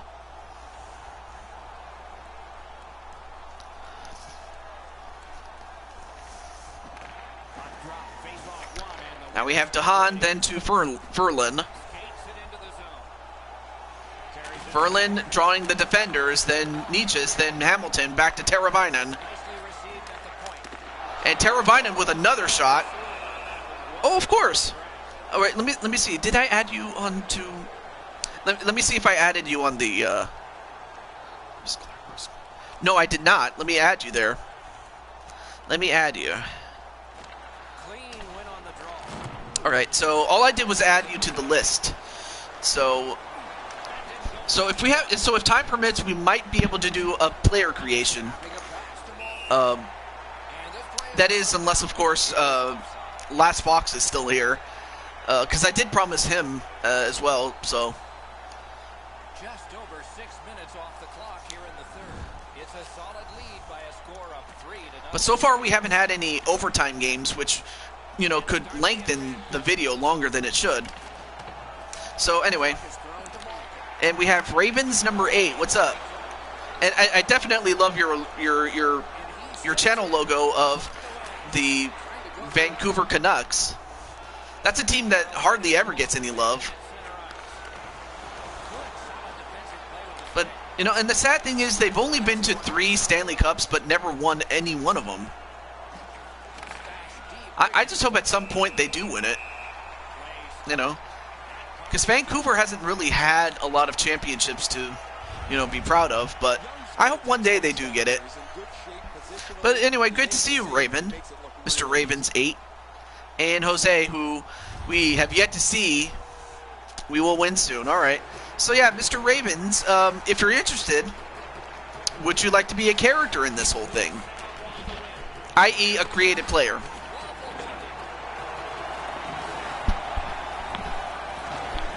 All right. Well, TJ, I'm going to go so I can rest up for tomorrow. I'll shoot you an invite 15 minutes before I go live. Okay. So if I don't answer it, it's usually because I'm busy, but I will definitely go in. You want to be on Feck's team. That would be well, I'll get to it when we get to it. Anyway, so how does it work? Well, basically, I put you on the wait list, and then when I get to you, I make your character, like, be it your name, the team you want to be on, the position, the number, the way you look, the equipment that you have, the whole 9 yards, really. So let me add you to the list first. So Carolina's got it. The Penguins have control of the puck. there we go. So I added you to the list. So there we go. He's got that point pass. That puck's loose, not too well. Tripped up on the Well, he said he was going to go to bed, Chris, but anyway, we have a delayed penalty, and it's against Carolina. All right, let's see what it is. I was so busy talking to Ravens, I didn't get a chance to call what was going on in the game. But anyway, we have, I think that was a tripping call. Yeah, that was a tripping call against Brock McGinn. take him off his feet. You do? It's too predictable. They have to find a way to change it up. Eddie, I'm with you on that. Are you in college, or are you like trying to make it to the pros? Because if so, I wish you all the best, man. I would love to see you in the NHL, man. And oh no, and it looks like we have a delay of game penalty against Slavin, or Salvin, or Slavin. That's it. Play it off the glass, but he missed. Jacob Slavin with a delay of game penalty, and now, Every game presents a fork in the road opportunity. unfortunately for Carolina, they have 3 players to Pittsburgh's 5 for the best part of a minute. But anyway, yeah, I do wish you the best when it comes to IRL hockey, because I know it's a tough business, but when you make it, I wish you nothing but the best when it comes to you join leagues and play for fun. That's usually how it starts. You play it because you love it, or you play it because you want to become the best at it. And I think playing for fun is just as, is just as important as playing it for legacy and whatnot. But all right, I definitely respect that, definitely. So, and back to this one though. Got 33 seconds left on this, and they dump it, and they wasted a little bit more time on the clock. The Penguins will play it from their own end on this power play. Now Malkin. And, all right, so they kill one penalty, but they still have to kill the other. Got 15 seconds left on that one. We'll make that 11 seconds now.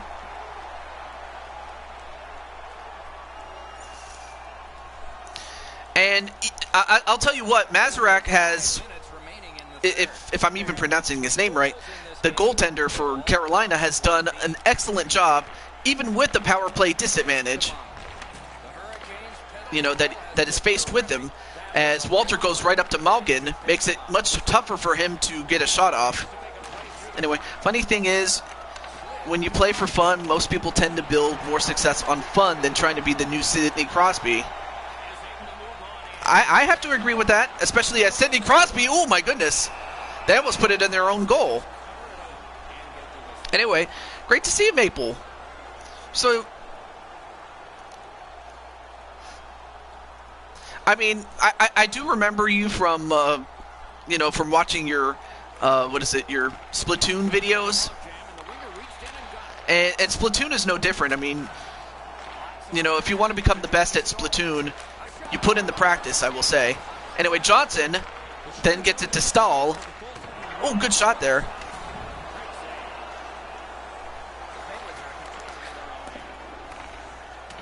So yeah, Maple, if you like what you see, well, anyway. But anyway, it's great to see Insane One, and,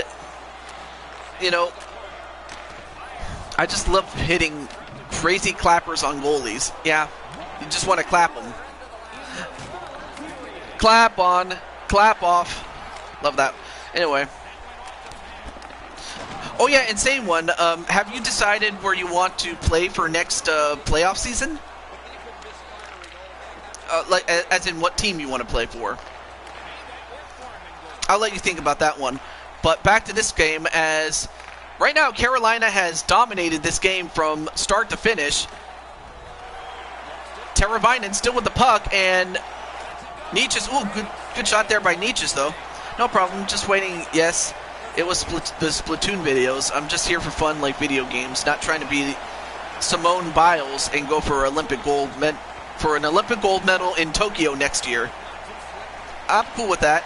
But yeah, if you want to be a created player on this, I'm more than happy to put you on there. Okay, I will put you on where Feck's team's going to be. Definitely.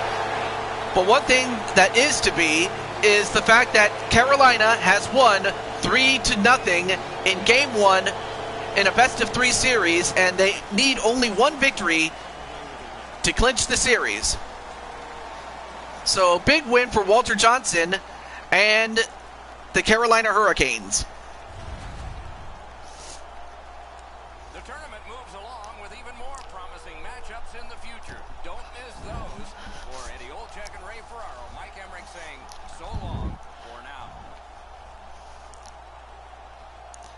I'll tell you what, it was a balanced scoring affair because you had 3 different goal scorers and they all contributed. And most of those guys were like either second or third liners. They weren't like the starters or the bench warmers.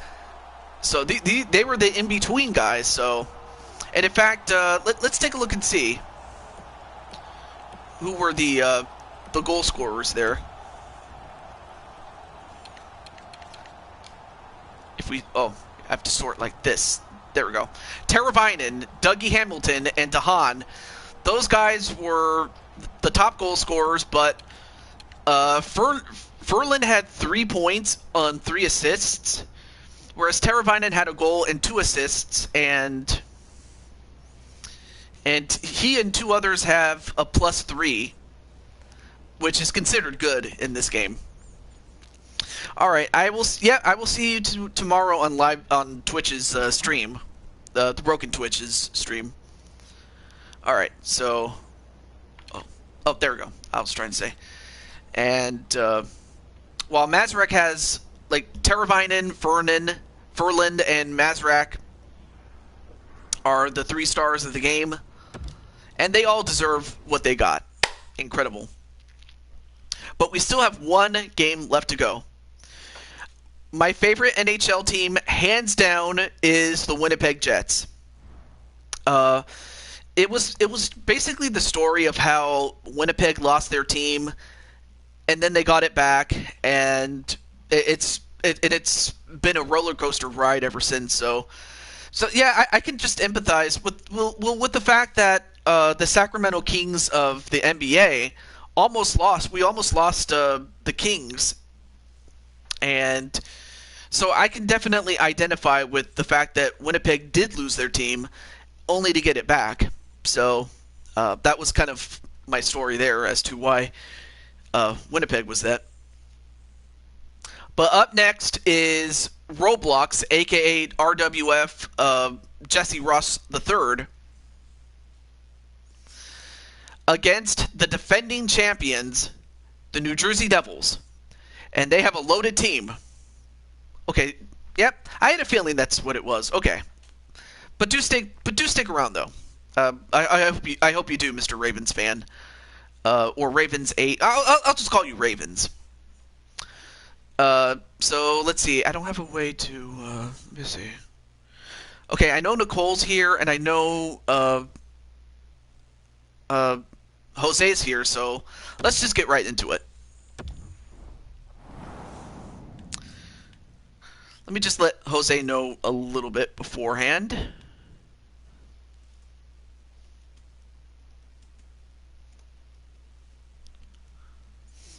Jets have to be one of my favorite have one of my favorite fan bases in all of sports. Yeah, and we're talking about the Winnipeg Jets, not the New York Jets. They just suck. They just stink. But and the sad thing, it didn't have to be like that, and it wasn't always like that. Anyway, and there you see Insane One.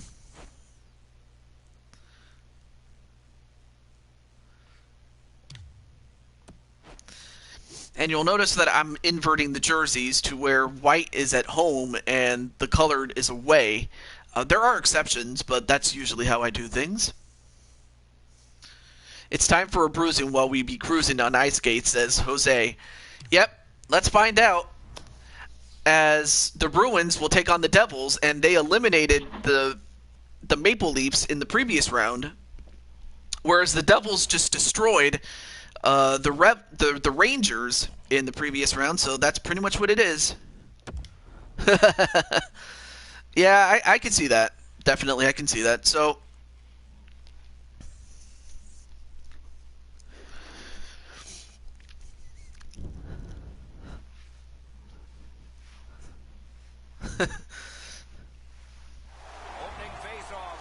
and you see some of the numbers, some of the big names that have ever played for the New Jersey Devils.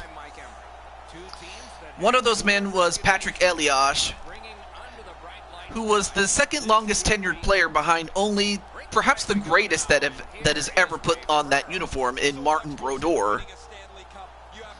Yeah, it just happened the way that it did, and it could have just as easily been someone else, but it happened that way. And there you see Jose Blanco, number 2, as he goes up against Bergeron. There you see Josh Brooks, number 5, his right-hand man. And already we go offside. But then we also have Nicole McQueen, who is on the second line. And welcome back, Blade Charge. Anyway, there's Brooks. I used to play sports when I was much younger. Like, I played softball and golf. But again, that was like when I was much, much younger, though. Anyway, Zdeno Chara, number 33, yep. And, ooh, good shot opportunity there by Jose Blanco, but was unable to convert on it. There you see Jose. You think the Maple Leafs would still like to have this guy in their organization? An original first-round draft pick back in 2005. Tuukka Rask, a Stanley Cup winner with the Boston Bruins back in 2011.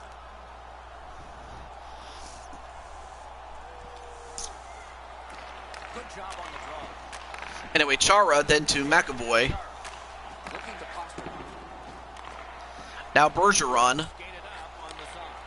Back to Chara again. And now there you see McQueen, number 57. And also we have number 1, Jesse Ross III, a.k.a. RWF. Tuukka Rask. Yeah, Rask was,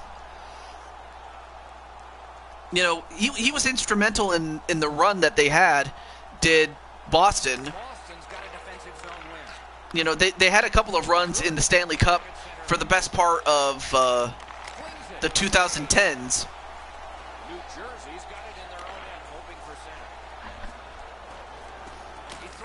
Wait, Queen is on Boston? Well, I'm not sure about that, but one thing I am sure is that Nicole McQueen just scored her first goal as part of the Devils.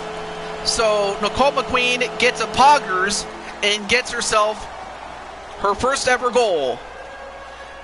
Assisted by Vatanen and Johansson.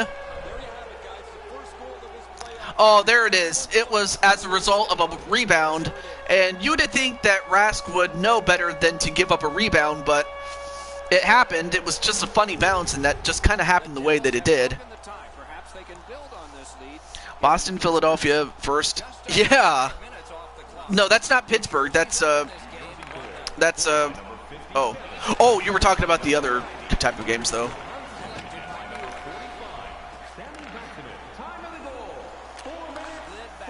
Anyway, there you see Palmieri, one of the standout guys that helped with the second of their back-to-back championships for the Devils.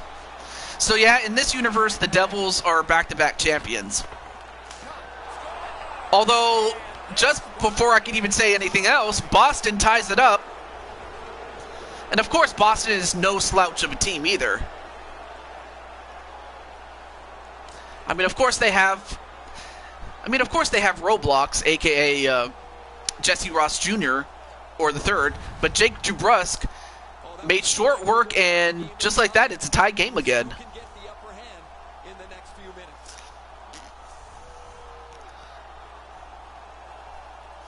Well, I mean, it was bound to happen at some point. But now it's 1-1.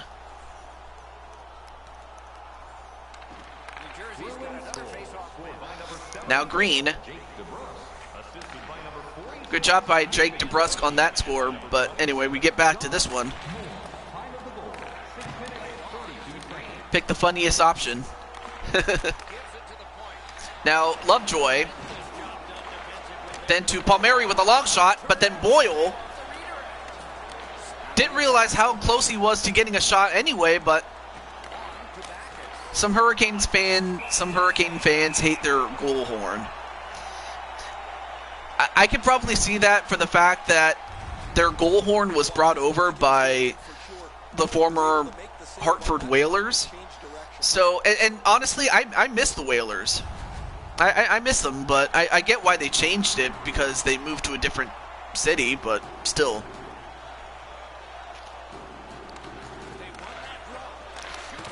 Yeah, that is true.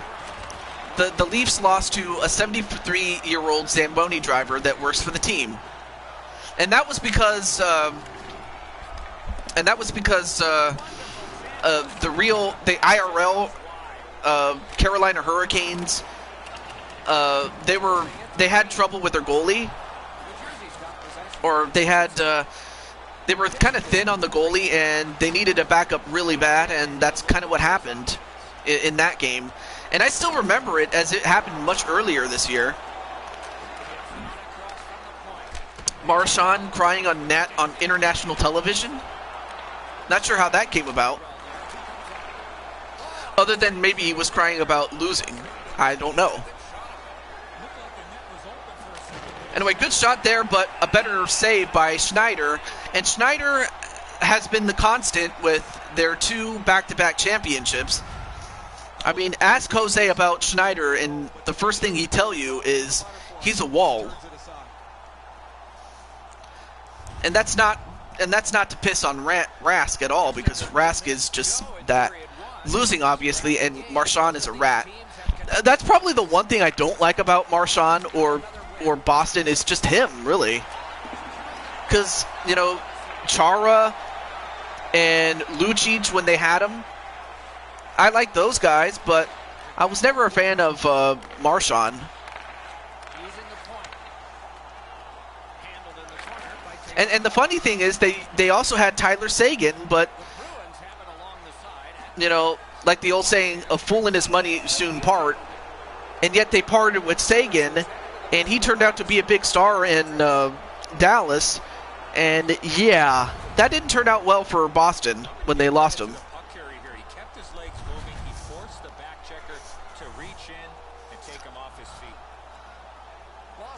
Yeah, Henrik Lundqvist was always a wall, but Father Time is catching up with him, sadly.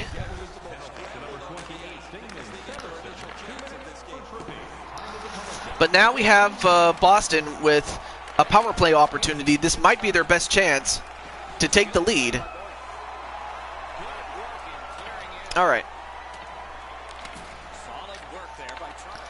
All right, now Roblox. Then to DeBrusque.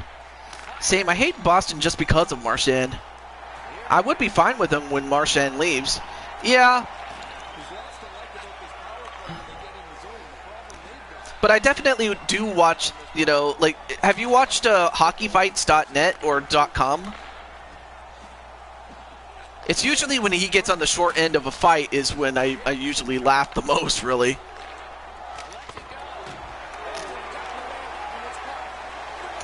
I noticed that the Devils have a good defender in PK Subban. Yeah, but he's not in this universe, though. He's still technically in this universe on the Predators, but still. The point does still stand, though. But I definitely do wish to get a new game by the time we get to NHL 22 because, well, not just because of my number, but also because it's been long enough, so it's like, okay, I'll get a new game. But also, let's not forget that they are hated by other teams, like the Montreal Canadiens and some of their other and some of the other original six teams like New York and Toronto and Chicago probably to an extent, really. That just goes to show. Anyway, Taylor Hall, who was still in the team at that point in this game, now Hall, then to Lovejoy, but then Marchand, the man we were talking about, steals it, dumps the puck. Yeah, good. Yeah, but it's also like that with you know, the Penguins too. But it's mainly out of jealousy in their case, though. And also the other reason I'm waiting to get NHL 22 is that by then the new Seattle Storm will be established, and by then I will have every reason to get that game, NHL 22, when it happens. So I will get that game when it comes out. So that much I can tell you for sure. Anyway, this game is tied at 1-1 as we go into the second. So here we go. But yeah, you guys did a good job killing that power play that Boston had. There you see Bergeron. But honestly, Jose, I think that Boston's going to be the toughest test that you'll have, because while New York was just ill-equipped to take you guys on, I think Boston's going to give you guys a lot of trouble. So it really should just go without saying. Oh, good shot there, but wide to the right. And wait, Marchand still with it. And Schneider has to cover up. But it is true in St. One. Most people don't like Boston. I don't know why, but it's just, well, other than Marchand, I don't know why. Well, actually, it might have something to do with the fact that they often are very physical.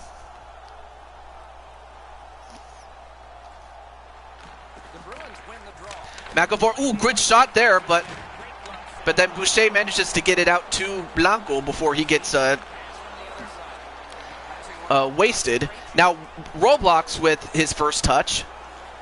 Honestly, I think the Rangers should have build on one man, Matt Zuccarello. Yeah.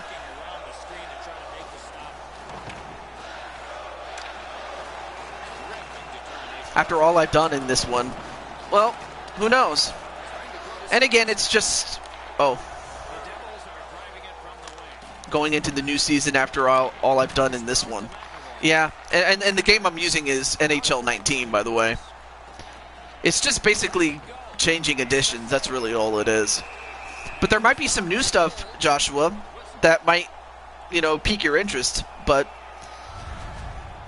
we'll see what happens when we get to it. It's still too early to tell. But anyway. But yeah, Matt Zuccarello is a very good player. I mean, we'll see how the Rangers do in the offseason, though. All right. I can accept that. Anyway, Mueller, turns it over to Bjork, but then Nicole McQueen does play the puck. I mean, McQueen does more than just score. She does her best to defend, and a very, very tough sequence for New Jersey, as they were tested. A lot of shots came their way, but like the old saying, he bend, but he didn't break. Okay. And Boyle gets to it. Then Jasper Bratt takes it in. But then Nordstrom intercepts it for Boston. Dumps it in, then Green. Let's see. Josh, you haven't done jack unless you take on the team that has won 2 consecutive Stanley Cup. Back to freaking back. What I'm saying is a one-off. That's the big problem with the Bruins. They always test you. That's exactly right. Now, of course, Joshua James, like his team is one away from getting to the semifinals. So basically the way that the playoffs are structured, the only way you guys ever get to face off each other is in the Stanley Cup Finals.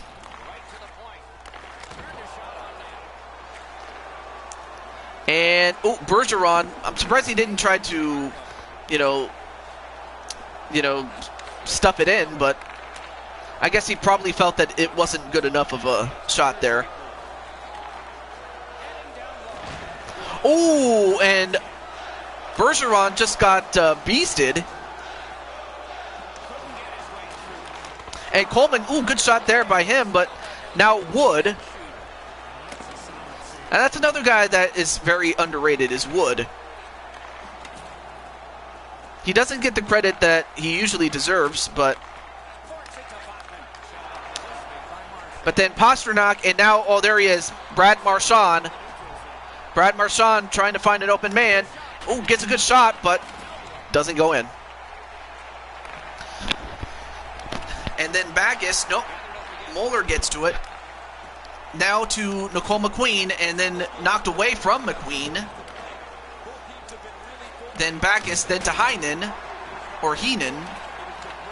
But York stole the pass and nearly scored it again, but Schneider keeps it 1-1. That's incredible, man. Half a dozen great stops in a win. This is one on a beautiful move, but there is nowhere for the puck to go.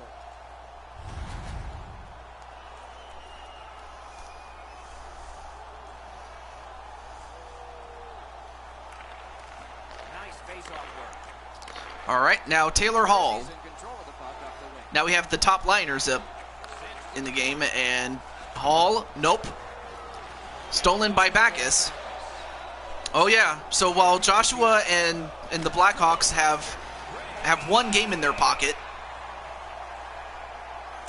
honestly, yeah, Schneider has proven to be the difference. I mean, from someone other than Lundqvist. Now more than to Krug, back to Roblox. Krug with a good shot, but couldn't get it, but then got another. And Blanco intercepts it. And he got it to Severson. Then to Boucher. But then it ricochets off of, I can't see his name. Oh, that's Bergeron. But then Krejci gets it. Then to Roblox. Oh, and Roblox just got taken down. and was a little shaken and stirred. And ooh, good shot there by Jose. Oh, and he tried to feed Josh Brooks, but Josh was unable to get it past Rask, and Rask himself is doing pretty well. And in fact, Schneider and Rask have each allowed a goal apiece, so to their credit, they're keeping it close. But it was really close though. And Nicole is humming Christmas music. Hot drop in the log jam, and the winger reached in and got it. And Brad Marchand again Shoots it off. gets another shot, but that's the end of the period. 40 minutes have been played. Some hits given, some shots fired. But let's see what they have in mind as we get closer to the start of the third period and crunch time. Let's check out the shots on goal through these two periods. 18 for Boston and 9 for the Devils. All right, fans, time for tonight's Lucky Devils Roll are giveaway. being held in this game by their Congratulations to Section goaltender. It would be 107 decisively against them Fan without receives a him. limited Here's an edition player's example t-shirt. of his Fans, play don't as we forget go to to purchase your player t-shirt tonight only at our team store. Still 1-1, but it's time for our third and possibly our final period. Let's do it. As Our Jersey is standing up. And there you see Bergeron himself, or I'm sorry, that's that is Bergeron, but I was talking about Marchand, and there he is again. But then Bergeron got himself another prime opportunity, but couldn't capitalize on it. But then Bergeron, another steal and another opportunity to score, but I mean, Schneider just, I don't know how they're doing it, but how Schneider is doing it, but he is. It's time for a death battle. More like, it's the final battle. Da-da-da-da. Da-da-da-da-da. I love that song. The Bruins prevailing on the faceoff. Marchand's tripped and a penalty should be coming. And now, wait, we have a delayed penalty against the Devils, and all right, what is this? Devils are boxed on a tripping minor. We have a tripping call on Hall. Oh, this is clearly a That's tripping call. not a good penalty to take if you're Taylor Hall, because now you're gonna have to kill a penalty Boston's power play gets as they bring in Nicole McQueen effective, yeah. You're not gonna on the penalty kill. And they clear it out, and it goes out of bounds.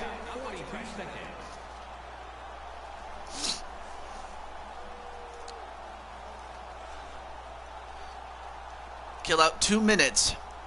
Well, actually a minute 45 or 54, but still. prevailed on another faceoff. But then Roblox gets it to Krejci. McAvoy with a long shot, but Boyle was quick enough to get that rebound and dump the puck. Otherwise, Krejci probably would have gotten a much easy goal to score off of. Takes it in from the neutral zone. You know, it takes more than just the goaltender. It takes defensemen and defensive work. And Roblox, ooh, good shot there. But Vatanen was close, and for a moment I thought he was going to get a delay of game penalty, but it stayed in, thankfully for them. Bruins leave their own end. Takes that pass. And McAvoy, nope, stolen by Vatanen, and he dumps it again. And that's the end of the penalty. Or the power play, excuse me. Pitching it to McAvoy. Boy, stick this And Roblox with a prime opportunity, no.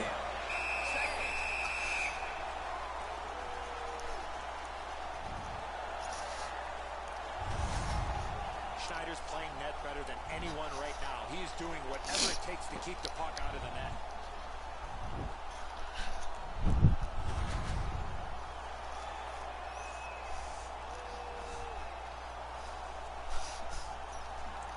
And once again, McQueen is out there. On the draw.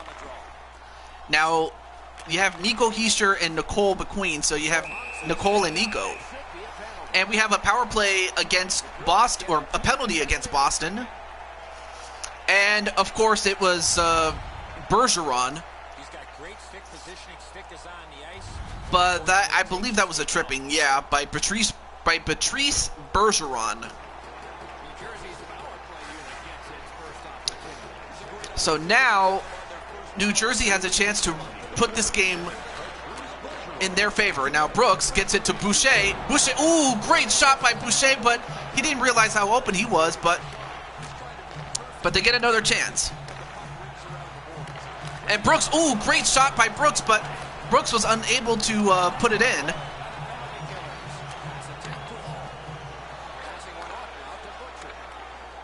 Oh, Butcher. Okay, so that's his name. All right, Butcher. And back and forth between Brooks and Blanco. And Butcher. Ooh, they almost got an open opportunity, but they couldn't handle it. Now, York gets it to Moore, who then just dumps the puck to kill the rest of the penalty, and that's it. So we're back to even strength again as Brooks. Now, Blanco has it, then dumps it up, but then McAvoy gets to it. Now, Roblox has it. Roblox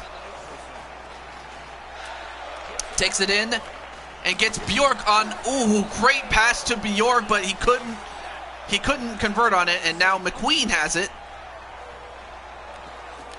who then gets it to Blanco.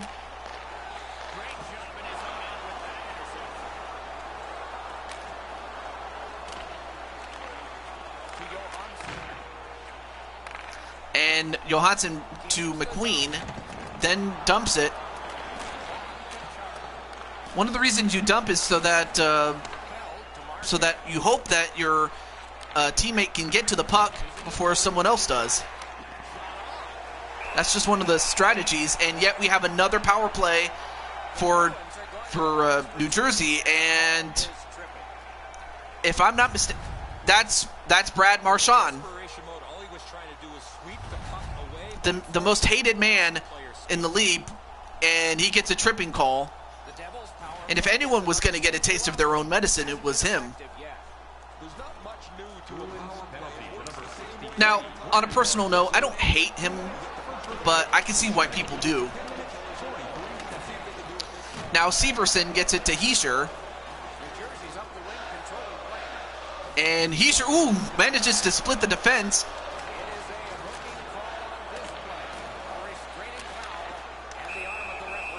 And wait a minute. I believe that was a penalty against New Jersey, and it was Nico Hischier with a hooking call. The referees are looking for this. Anytime you stop skating and reach with your stick and pull on the opponent, yeah, you're going to the penalty box. So one half of Nico and Nicole is in the box, so it's 4-on-4 hockey now. No, not 3-on-3, 4-on-4 now. I mean, huge difference besides just the number. But anyway, Vatanen then gets it to Brooks. Back and forth, and Coleman, unfortunately, turns it over, and Marchand has himself a breakaway, and Pasternak could have followed up on it, but was unable to.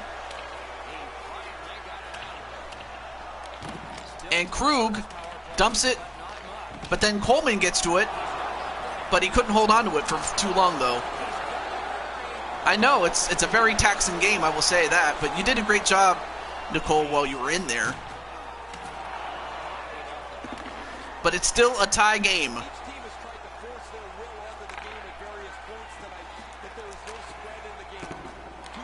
Well, before you can score, you got to stop them.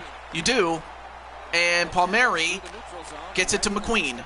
McQueen, good shot opportunity there, but a save by Rask.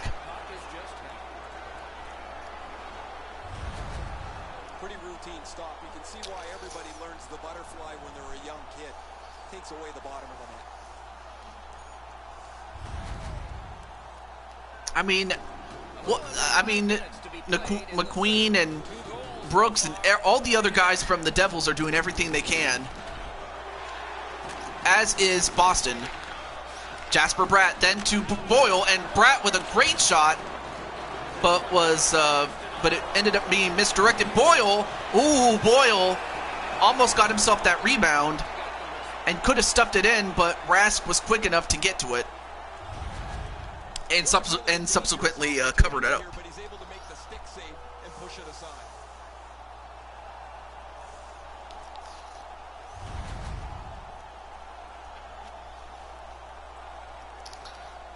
So you have David Backes, Bjork Heinen, and then you have Butcher, excuse me. I'm actually in Jersey right now. Really?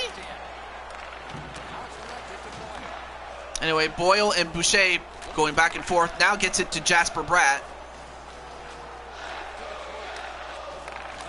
Boyle, he scores!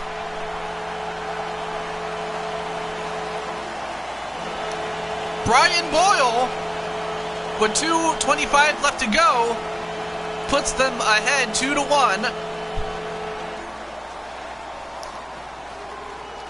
Assisted by Butcher and Bratt. Man,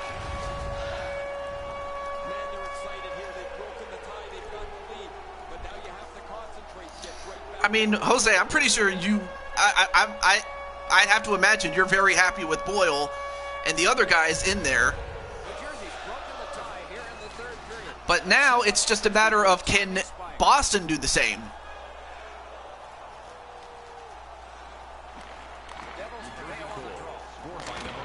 Oh, they try to clear it out, but instead it stays in the middle.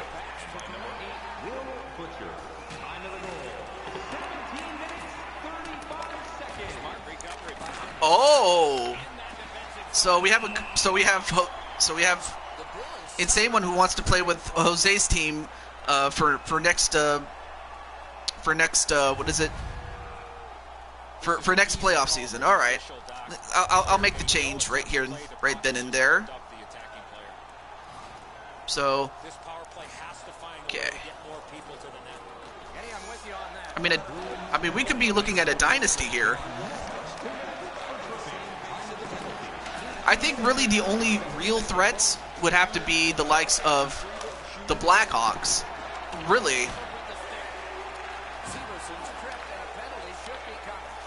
But now we have Brooks and a delayed penalty. Severson, then Taylor Hall with a shot, and Blanco scores!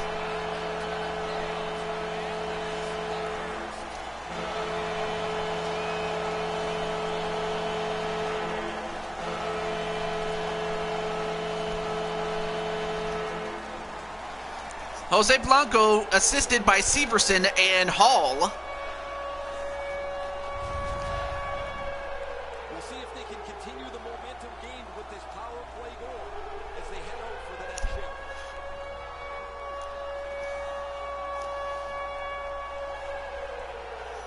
Much to the chagrin of several other people that are here. There you see Blanco with his Jova helmet.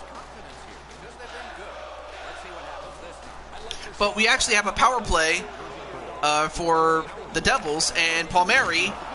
Oh, Palmieri just got taken by his feet there. But it looks like Boston is going to try to get back in this game. Now you have Nico Hischier, but he misses the empty net.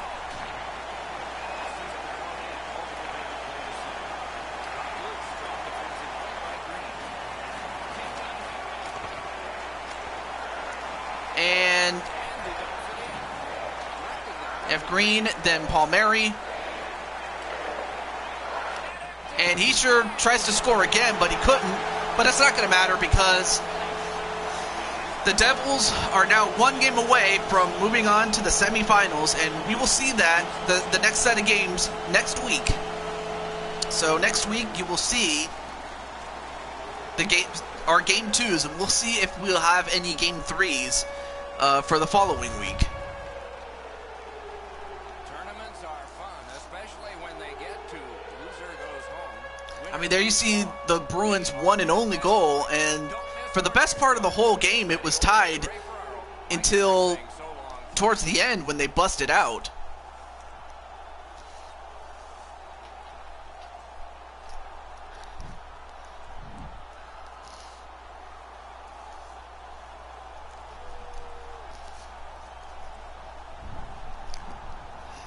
Anyway, our 3 stars of the game include, from the 3rd to the 1st, our 3rd star is Nicole McQueen with 1 goal. Brian Boyle had a hit and a goal.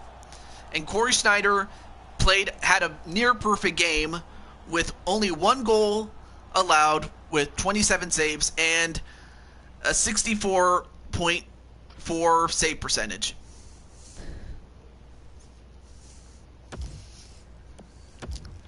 I mean, not to say that the Blue Jackets are bad, but the only problem is they just haven't been good. Or they just haven't played well.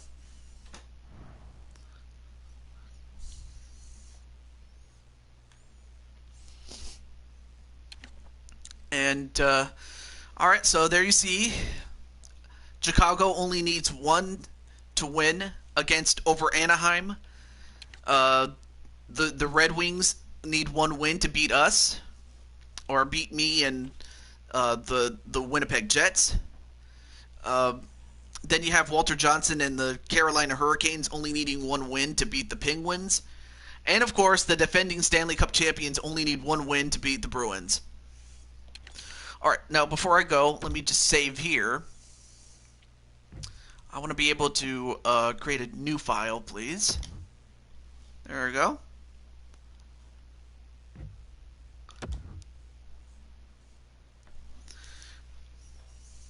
So, I'm not sure if Ravens or Chris Clark or Last Fox are still here.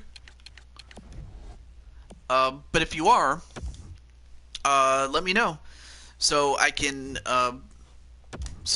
take the time to make your character. Otherwise, we can do it another time. It's not a problem.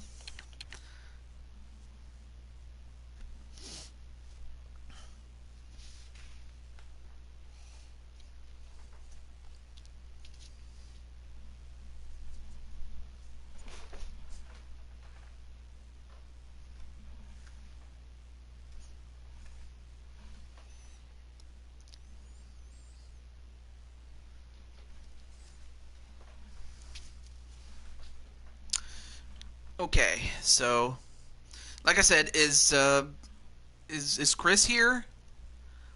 Well, Chris Clark, that is, or Ravens, or oh, hey, Lucky, what's up? How you doing? How you doing? I don't know if I mean, I know that Lucky has a wrestling character, though. Anyway, been listening to this like radio. Okay, hey, yo, Rob, would you like to actually be in this? You don't have to. It's just an offer, and plus you can, you know, if not. Oh yeah, that's right. I actually do have you on the. Yep, I actually do have you on the wait list. So, if you want to, we can make your character today. If not, that's fine. Or better yet, you can watch as I make Chris Clark. So, anyway, Chris Clark, there you are.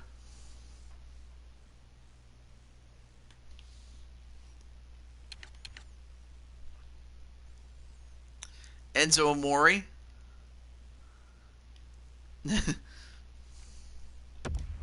Okay. Yes, I do. Yes, I do. Okay. So, and I see that you're here, Chris Lark. Okay. Okay. Let's see. Only problem is, what do I do next? Okay. Let's see. I'm trying to think. Who wants to go first? Rob or Chris? Because I can go either way. Or I can just go to my list and consult that. Okay, so it looks like Rob Parks is first on that list. And also good to see Iron Smasher. What's up, man?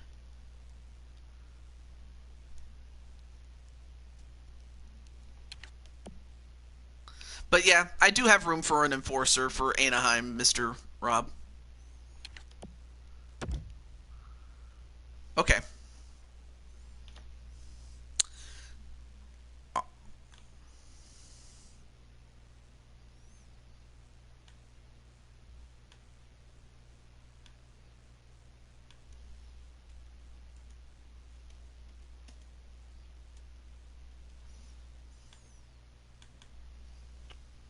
All right, cool, cool.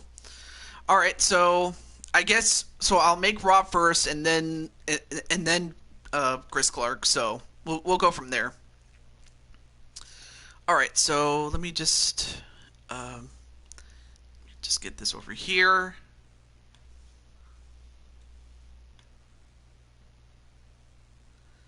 and then I'll get Rob Parks. There we go. Okay. So we'll do 2 creations and then go from there. So, okay. And plus, this will give Chris an idea of of how this works, just so we go from there. All right. So yeah, we'll start with Rob, unless he wants to defer to Chris Clark, if that's fine. Because I know that. Let's see, my mom was born in Jersey, but she moved to Maryland, and that's where I was born, and my sister. Okay.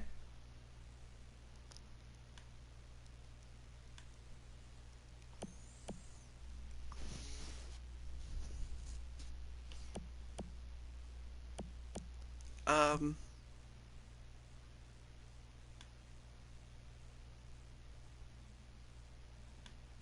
Okay.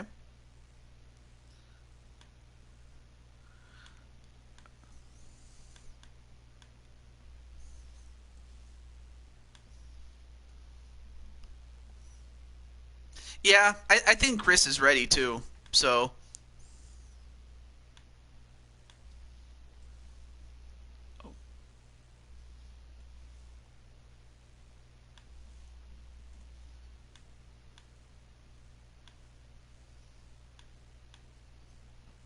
all right. There we go. All right. So I guess we can. Well, I guess I'll let Chris go first. So, all right. So Chris, first of all, what is your position? I have all night. Okay. All right. Cool. Cool. All right. In this case, Chris, uh, what position do you want to have? Do you want to become a goaltender and play between the pipes, or do you want to be a skater and be free to skate on the ice? That's the first thing that we got to choose, and then we go from there.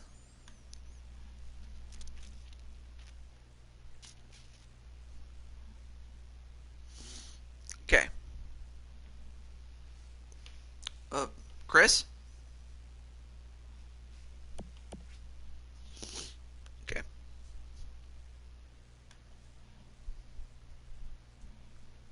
Christopher.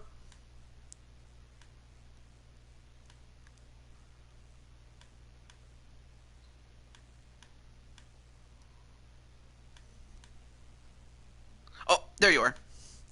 Okay, so what I was about to ask you was, what player type do you want to be? Do you want to be a skater who is able to skate all across the ice, or a goaltender whose main task is just to prevent goals and play between the pipes? There's no right or wrong answer, but I'm just wondering what it is.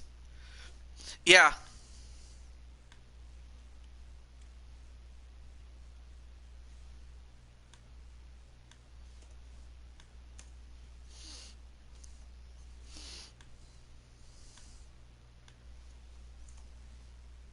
there we go.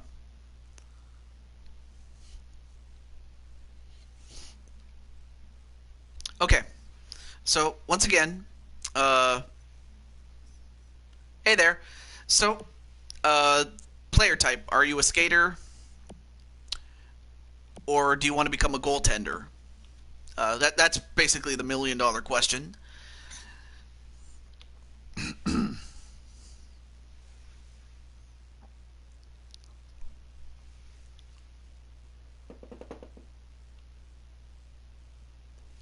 Um,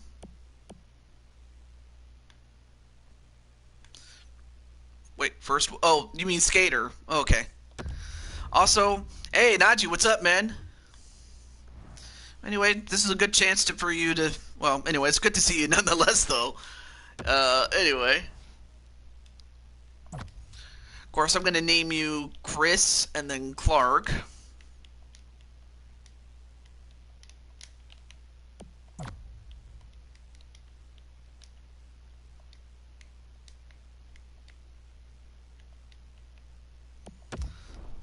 Alright, let's see. I'm pretty sure they have to have your name there.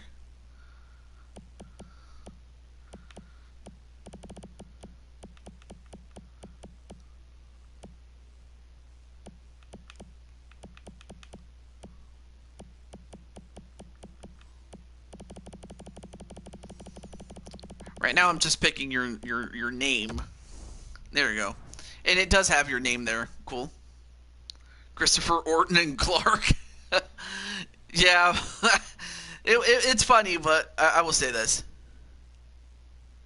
I haven't heard from him either, and I was kind of hoping to hear from him soon, but I know that he lives a very busy life and whatnot, but it is what it is. And I'm happy that you're doing pretty well, Mr. Najee. Okay, so there are 4 positions here. There's center, left wing, right wing, or a defenseman. Very simple. There's only 4 positions here. And that also affects your player type as well. But first we need a position. Center, left wing, right wing, or defense. Right wing. Okay.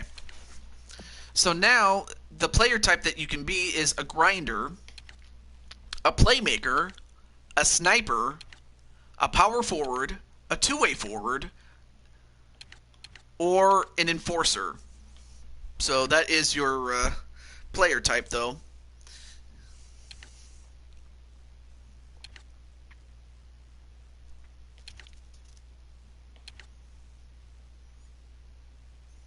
Oh, an enforcer. Okay, cool. All right.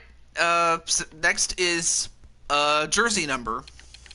You can pick anywhere between 0 to 99, I think. Let me see. Oh, I'm sorry, from 1 to 99.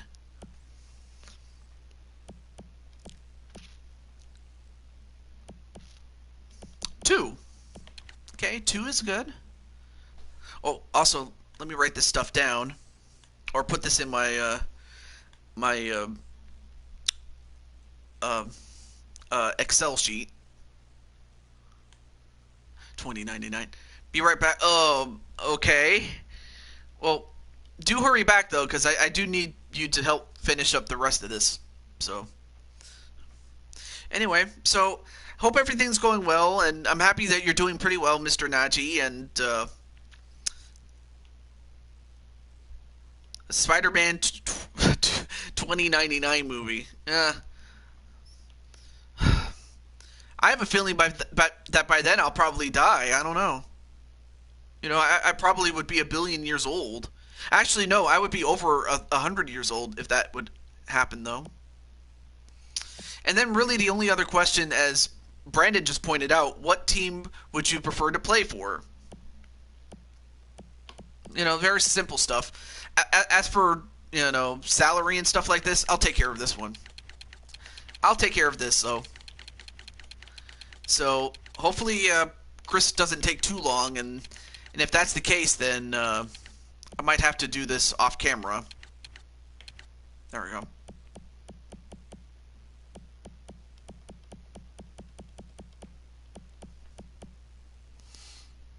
Like the movie, my name is Spider-Man 2099. Yeah, I haven't. You know, I might have to.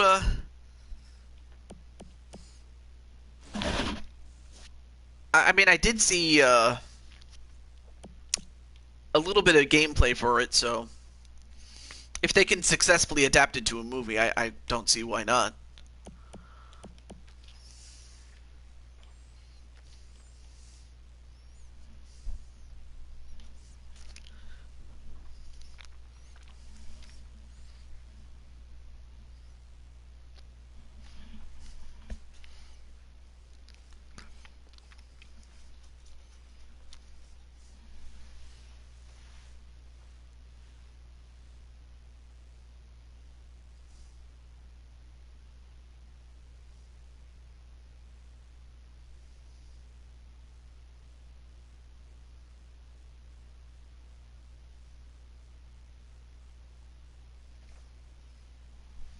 All right, so we're just waiting for Chris, and hopefully he gets back. And I'll tell you what, I'll give him till the 2 hour.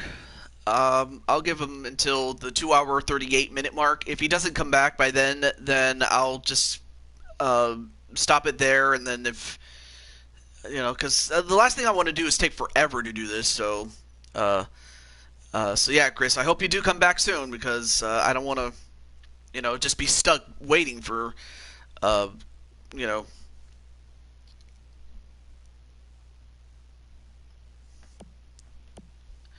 And nothing against him personally. It's just it's best that I get input, you know.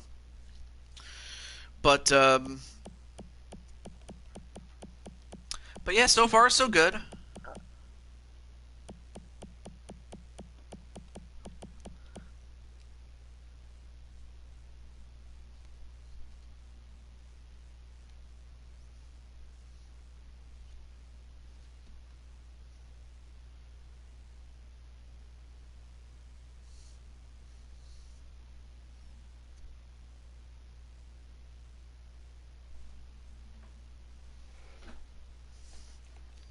Chris?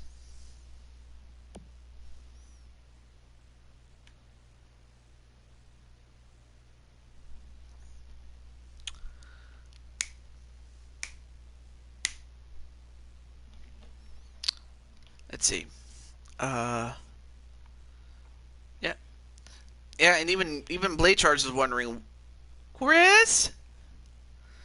Anyway, so I guess while we're waiting for Chris until the 2 hour 38 minute mark, we got about now he's got 5 minutes left. So if he doesn't come back, then I'll just have to wing it until he comes back, just so we can finish him later.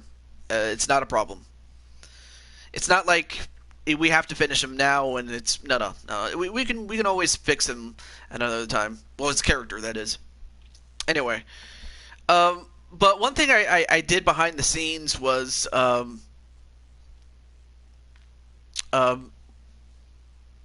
was it again? I was stacking the card for the next WWE stream that we do get to do. I mean, we only have 2 shows left to go before our next Super Show, so it's not that far away, thankfully. And then, of course, as it relates to Blade Charge, I mean, let's see, but for Speranza, I mean, she's got herself a big match, and that also includes our very own Nicole McQueen in that match. Anyway, but the person playing Spider-Man 2099 can't be Tom Holland, because it would be in the year 2099, of course, so he'd be like 100 years old. I'm not even doing the math, though. I'm not doing the math, even though that was my major in college. Wait, were you did you major like in accounting or mathematics, or strictly mathematics? Because I've seen people recently do double majors, or have a major and a minor, but yeah, math was definitely a strong suit of mine, because I love numbers, and numbers make the world go round, which is kind of sad but true, because you'd think that people would be the one to do it, but it takes numbers to do it. Because accounting is something that you have to do, is to account for something. And if there's no accounting, then there's no accountability.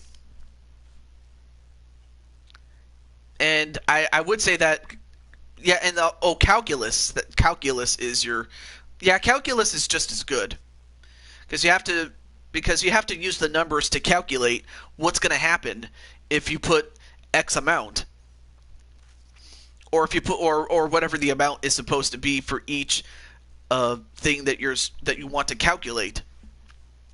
Because like if you insert a number where there's a letter, then you have to be able to know what the effects of that calculation is going to be when all is said and done. So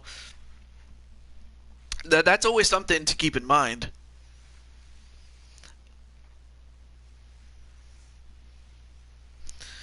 Anyway, we're still waiting. Well, we're still waiting for another couple of seconds. If not, I will just wait another time. And also, Najee, if you like what you see, uh, you I could put you on the list for this game as well. If you're interested. You don't have to, but I just thought I'd ask. Okay, now we're getting close to 2 minutes now. Uh,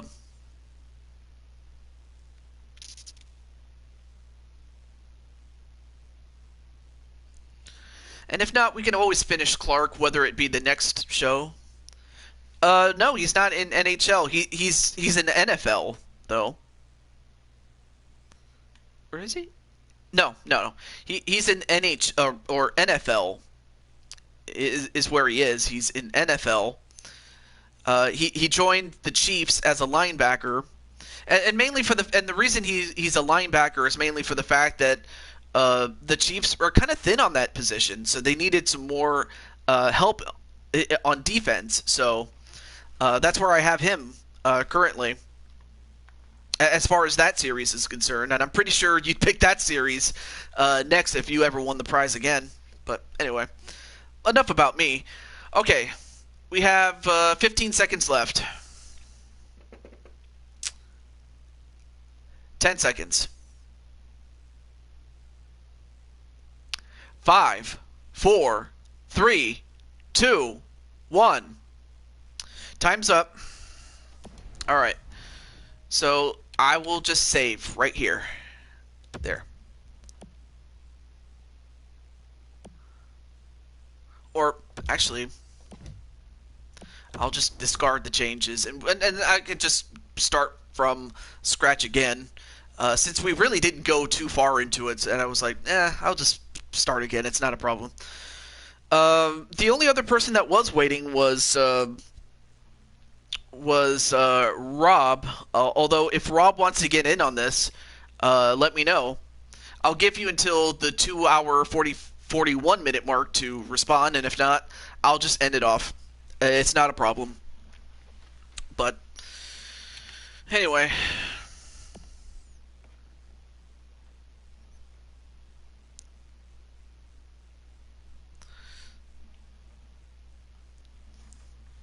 All right, now we got 2 minutes for if Rob wants to get on the... Oh, there he is. Let me get my laptop to use that keyboard. Okay. All right. Okay, and he did say he wanted to be an enforcer, so that means he's a skater by default, so at least we know that. And he mentioned that he wanted to be on the Ducks.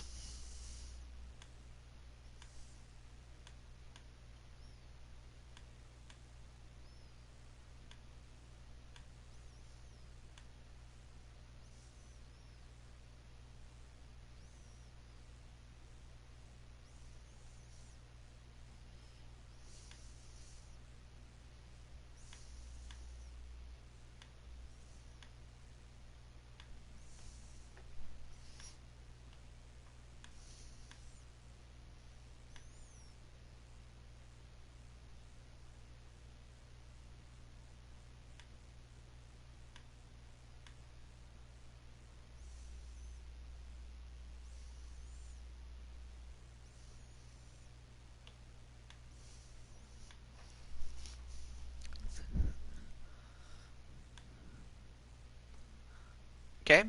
Now we're just going to wait for Rob to get that keyboard. I'll give him the best part of 4.5 minutes to get it. And, oh, there we go. Okay, now on the laptop it feels... Okay, cool. All right, now let's do it. All right, so, of course, I'm going to name you Rob Parks.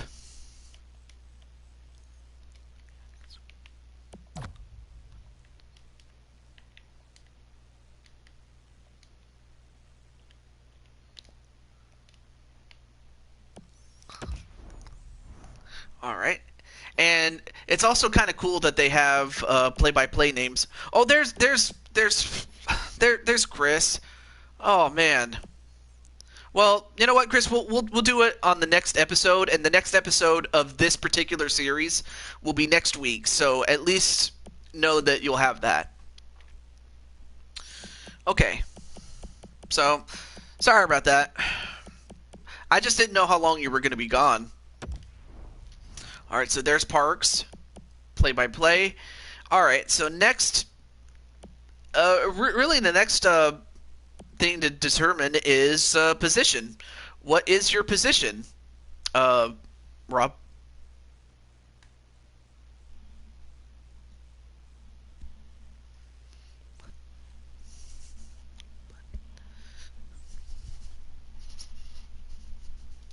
A winger. Left or right wing? I almost forgot to show you the positions there. Okay, left or right wing. Big difference between the two because that also determines like who plays on the roster and things like that. Right or left wing?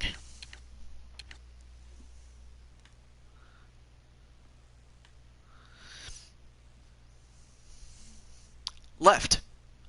And that's perfect because there is one other creative player, and she plays the right wing, so you got the other wing, so that's cool. And you said you wanted to be an enforcer, so no questions about that one. Okay. There we go. And then next is jersey number. You can pick from anywhere between 1 to 99. Johnny General Zod series from... Yeah, I do remember that particular 2BC Productions 2BC. Yeah, I definitely remember that one. 14. Okay. And plus, also for Chris Clark, you can get a better idea of how this works. So, if nothing else... then you mentioned the Anaheim Ducks. I want to say you were drafted by them. Only question is, when were you drafted? Well, I guess we determine the year drafted by, we'll go with 18. That's not bad. Anyway, as for salary and contract stuff, I'll take care of this myself. So, of course, if you want to select the year drafted, you're more than welcome to pick. But there you go. Give you a nice $250,000, which, I mean, of course, this is fake money, but it is what it is. Okay. Okay, now we have things like, are you left-handed or right-handed? And then height and weight, those type of things. We'll go through these in a couple of chunks, as well as how often do you fight. But we'll get to that part in a moment. You're left-handed, okay. And another thing is that I think it's height determines weight or weight determines height. I forget how that works, but either way.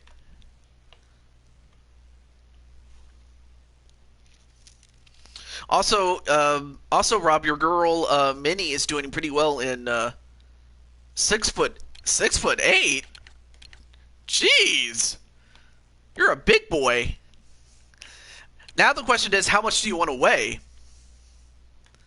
But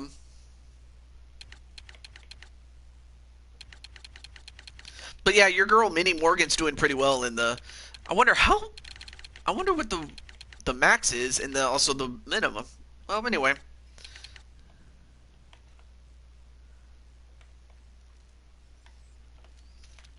Oh, I'm sorry. I put it at 6'8". There we go. Let's not go too much in on weight. Well, currently you weigh 200 pounds, so.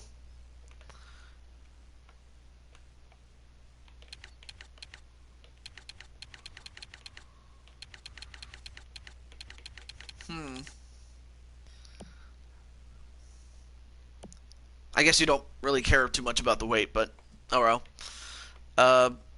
I just put you at 205, as in 205 live. Yeah, we could do a bit. Sorry, you got to go? Alright.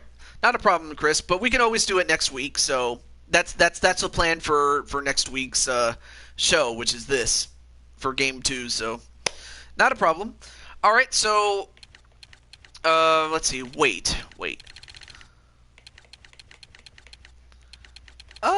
I can go 220 on this one. There we go.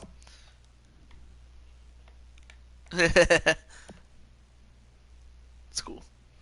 All right. I think 220 is a good amount of weight because it's not too heavy, but definitely not too weak either. Because I know that some of the big guys, they weigh good. They have 220 sounds good. All right, cool. All right, now fighter. Basically, what this determines is how often do you fight? Oh, he fights regularly. Now it ranges from never to rarely to sometimes to often. Oh, yeah, sometimes or often is more. But if you want often, then that's what you'll get.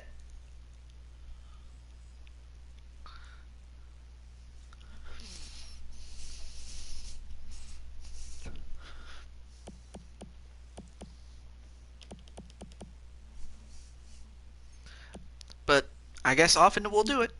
Okay. I just want to confirm, that's all. Okay. So the next part is date of birth. Year, month, day.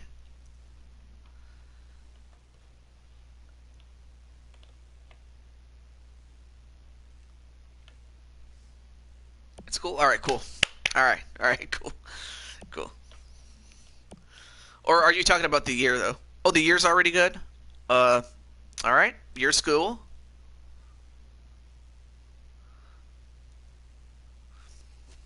In the year 220. Well, that was in the past actually. There really wasn't a lot back in the days of I mean, of course it was oh, December 12th is your birthday. Okay. There we go. And then the last part is city and country and place of origin. Now, of course, if you live in Canada, I mean, of course you just pick the city and the city and go from there.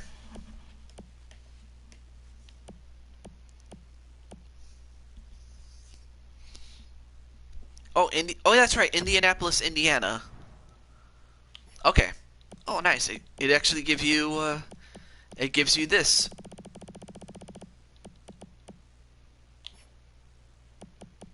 Indianapolis. That's my birthday too. Wait, you guys share a birthday? Well, Nicole and Rob, that is. And then of course change this to Indiana.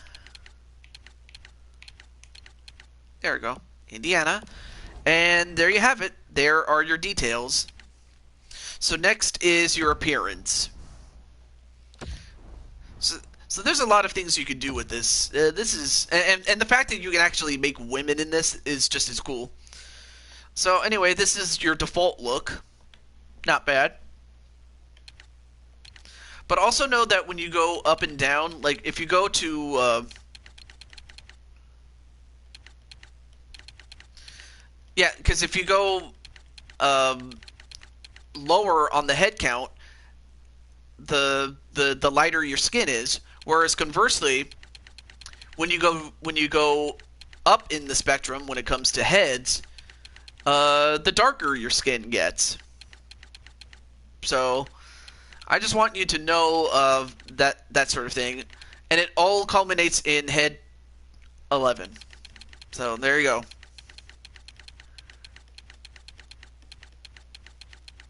But we start off with 170, 127, so anyway.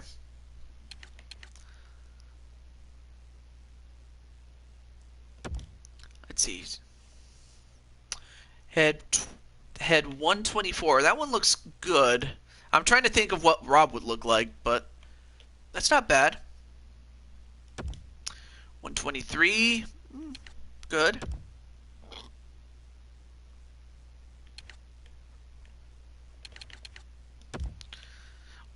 119. Oh, 124. Okay. I like it. It's pretty cool. Alright, now next is eye color.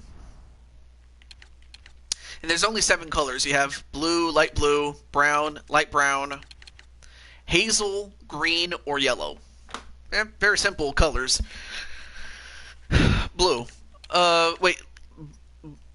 Wait, straight blue or light blue? Because there's a big difference. But I take it you just wanted straight blue.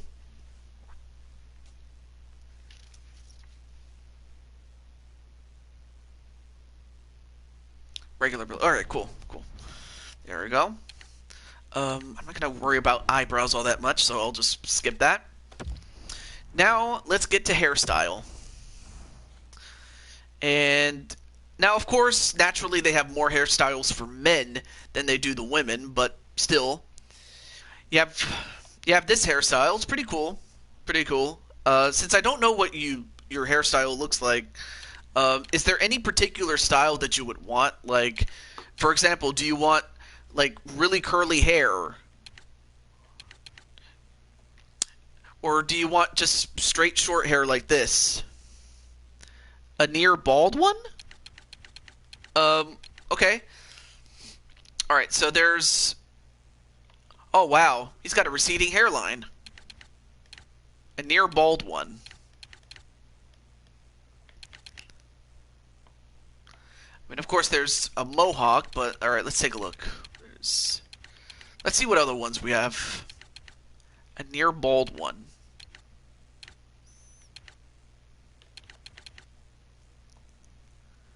And oh boy.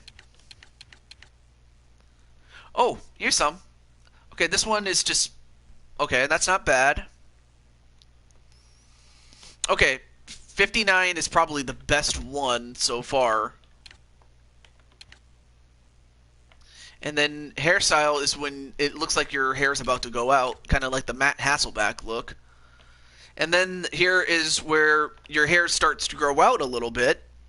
So, okay, so is it 59 or 61 where your hair starts to grow out a little bit? Yeah, but I'll let you decide. 59, 61.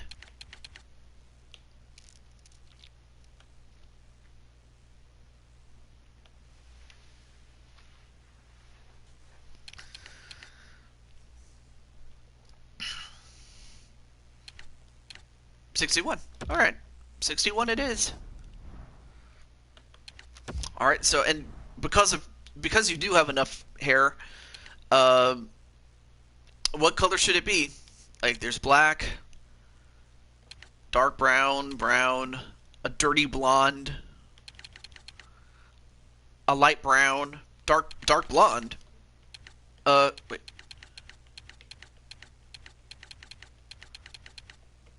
Dirty blonde. Oh yeah, he looks pretty cool. Dirty blonde. All right. Now we have the beard. Now, you can have no beard at all, but then you have a bunch of them, like a full beard, a goatee, a second variation of it. Then you have the partial. Then you have one that's patchy. Then you have a wild man. Then you have the mustache. Then you have a chin-centric beard. And then finally the handlebar. So there's quite a lot of beard styles when it comes to this.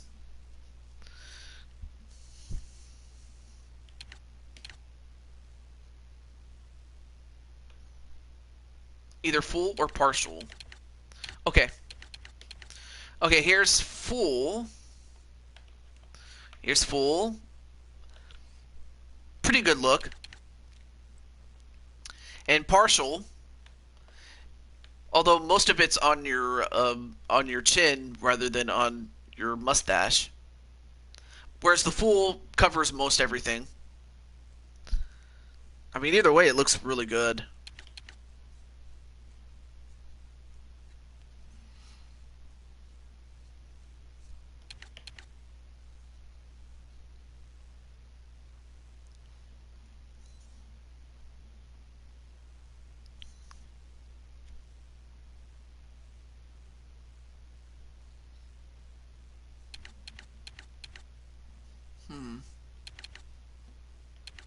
You know what? I'll just go with the partial. I'll pick for you.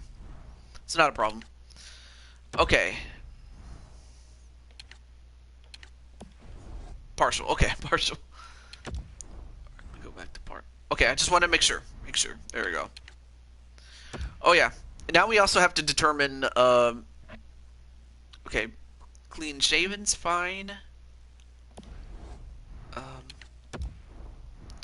And then, of course, max length. And basically what this does is that as you go through the playoffs, you go from clean shaven to length 1, 2, 3, and then ultimately 4, which is where your beard would be at its max. So, but I just wanted to show you the differences. So, as for current length, do you want it clean shaven, length 1, 2, 3, or 4?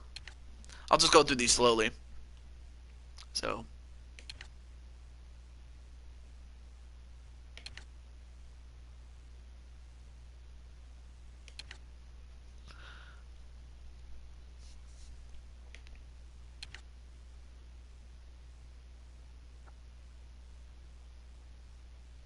oh, okay.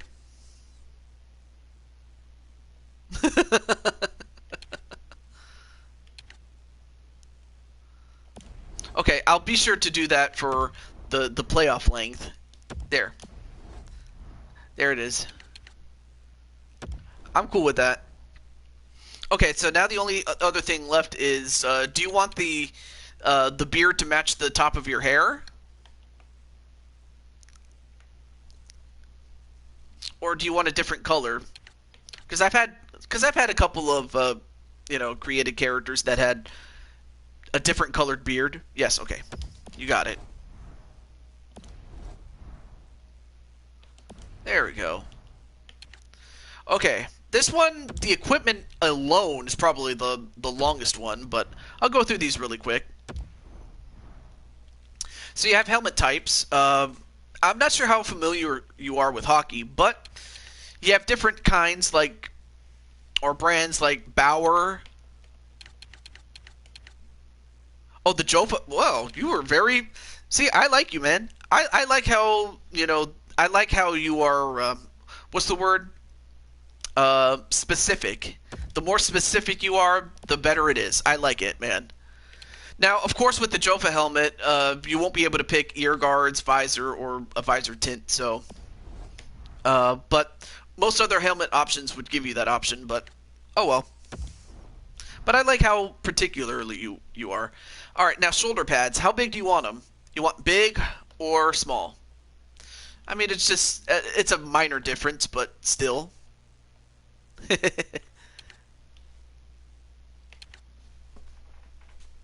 Big. Okay, big it will be. And then a jersey tuck. Personally, I'm not a fan of this, but it's always there. So you have no tuck. You tuck the left side. You tuck the right side. Or you fully tuck it in. But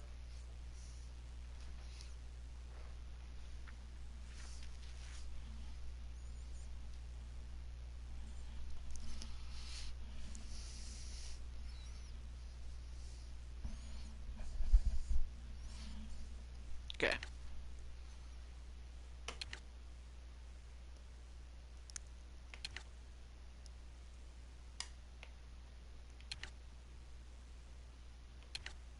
No tuck. Okay. Perfect. Alright. Alright, so now we have a mouth guard. Question is, do you want a mouth guard, yes or no? So,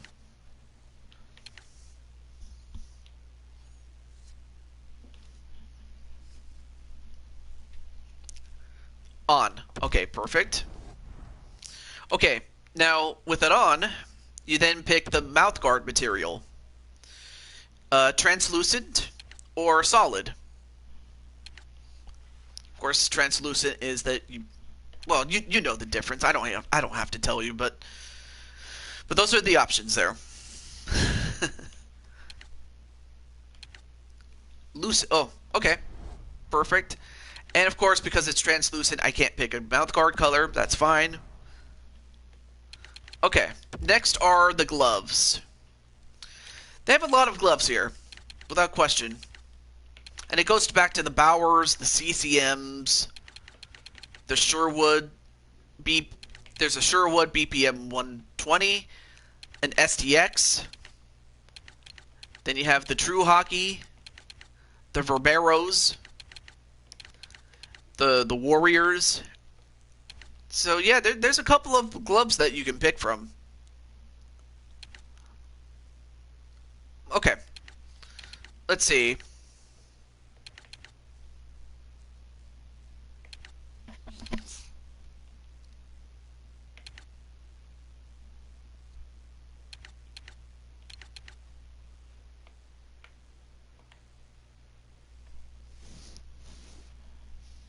Now, of course, the glove that you pick on the left doesn't match the one that your character's wearing because, well, it's a default uniform for when you for when you create your guy. So he won't have everything done at that point. But anyway,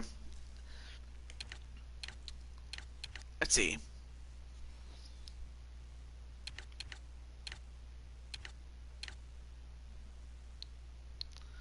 Let's see. What's a good one?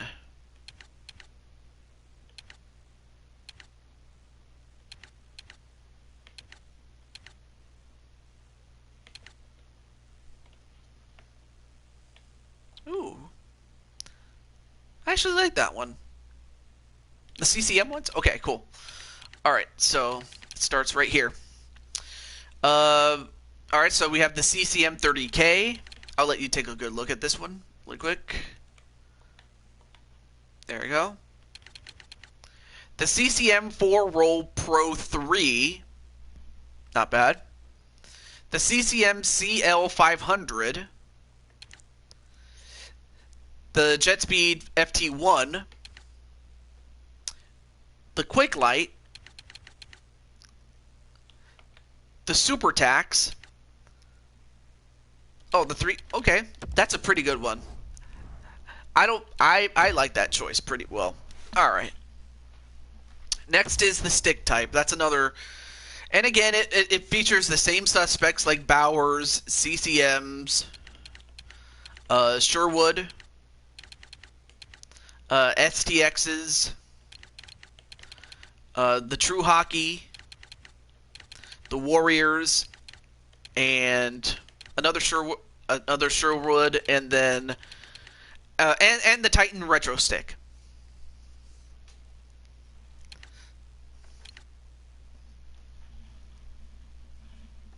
Oh yeah, let me turn this over here so you can get a better look at it. There we go.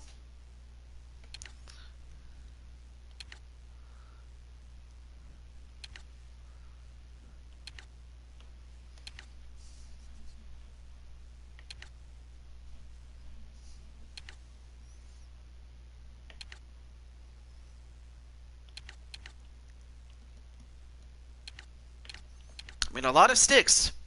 I can see how overwhelming this could be, and I don't blame you. Not one bit.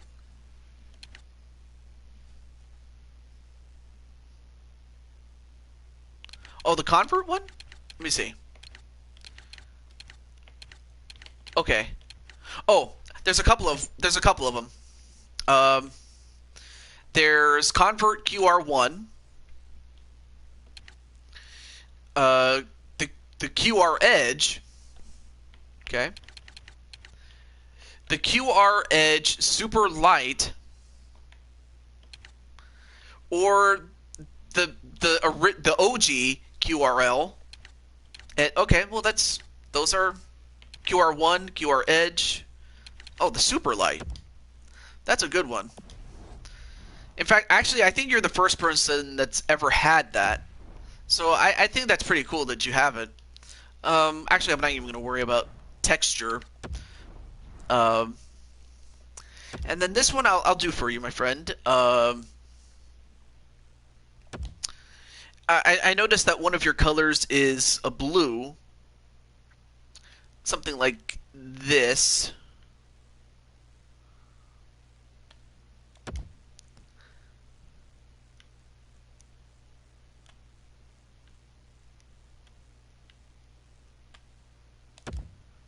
There we go.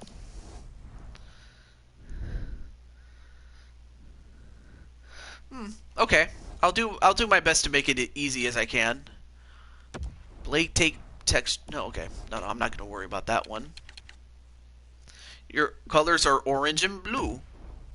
The only orange and blue team that I know by heart is the New York Islanders. So you'd actually be fitting pretty well with the Islanders if you had these, but you wanted to go to Anaheim, so I don't blame you. There we go. But at least I got your colors down. And then okay, this one. Let's see. Okay, perfect. I'll make that simple. And then I guess really the only thing left to do is how much tape do you want on your stick? The default option is always your dad's a Penguins fan and a Sharks fan. Not sure on my girlfriend. Yeah. Okay, so the default option is always the large toe. Then you have a small toe. Basically, it just covers up more of the stick with the tape. Then you have no toe, which covers the entire stick, or the part where you use the thing. Then you have a half, but then you also have a half no toe. Basically, this just determines how much tape that you want on your stick, or on the bottom of the stick blade. Half. Wait, half no toe or just plain half? Just want to double check just to make sure. But it looks good either way.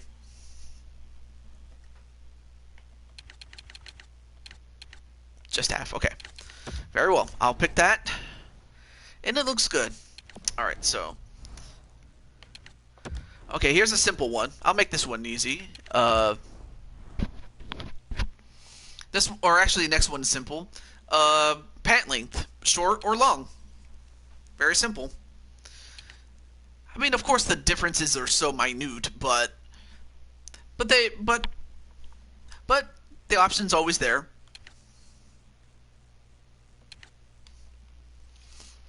Baby Yoda, do do do do, Baby Yoda. Love that. Long, okay, long it is. And then, okay, I'm not even gonna worry about that one. Sock tape type. Basically, it's tape that you put on either your knee, your ankle cross, or a calf cross. You can't really see it because it's translucent right now, but how would you want your sock tape to be? Alright, time to unsub from that song. Sorry.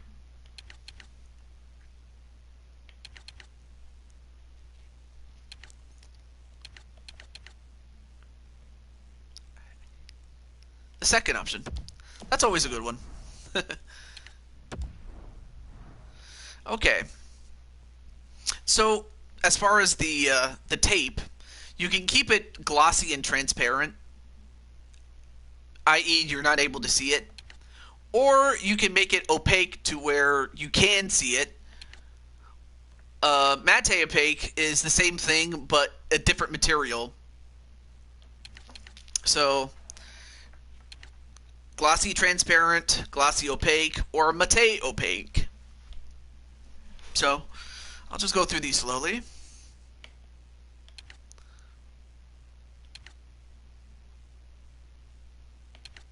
Matte, okay. Like that. Okay.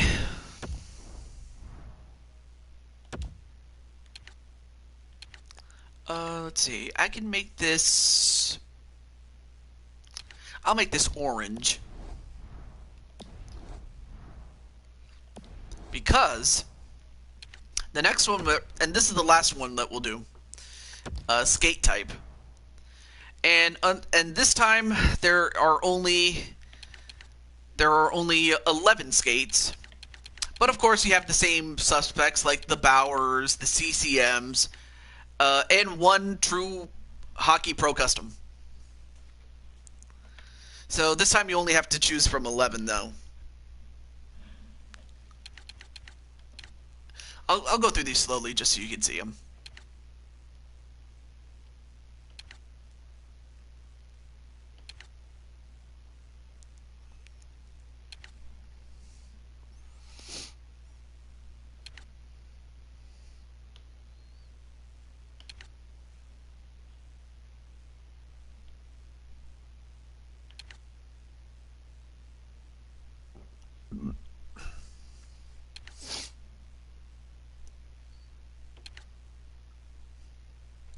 Oh, the Ripcore 70.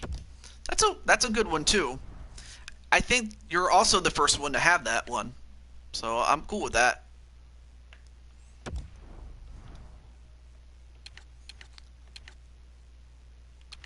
Okay, this one. I'll also make this orange. The laces, I mean. The blade holder, on the other hand, I will make blue.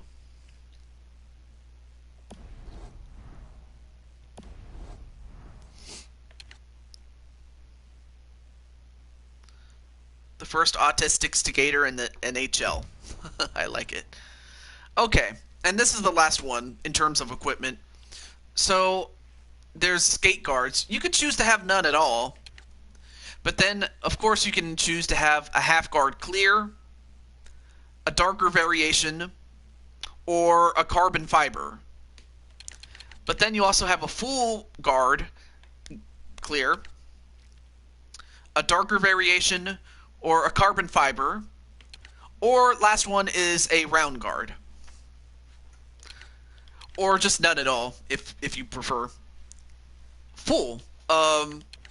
Okay, clear, dark, or carbon fiber.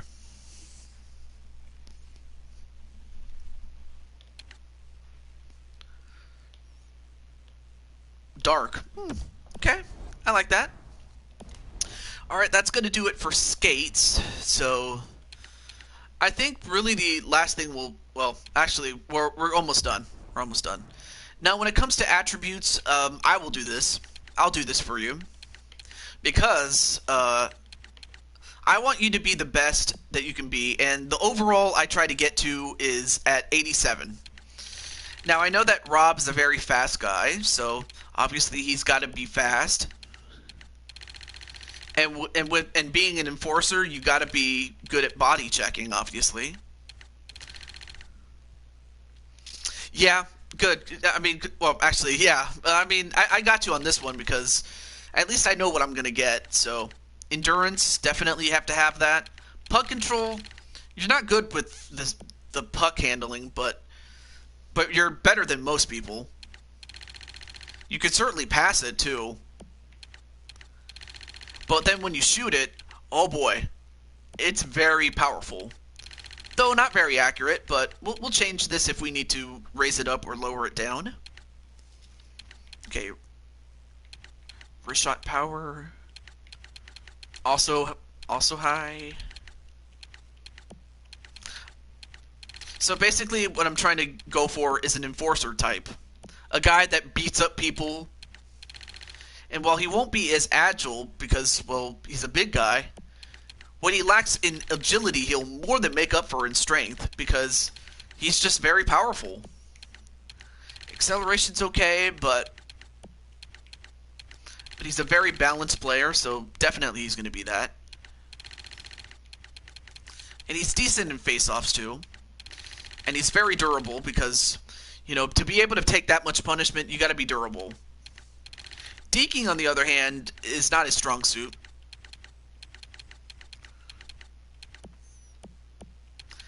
But he's certainly aggressive. Without question. He's very aggressive. But, and also because of his autism, he is very poised given his aggressiveness.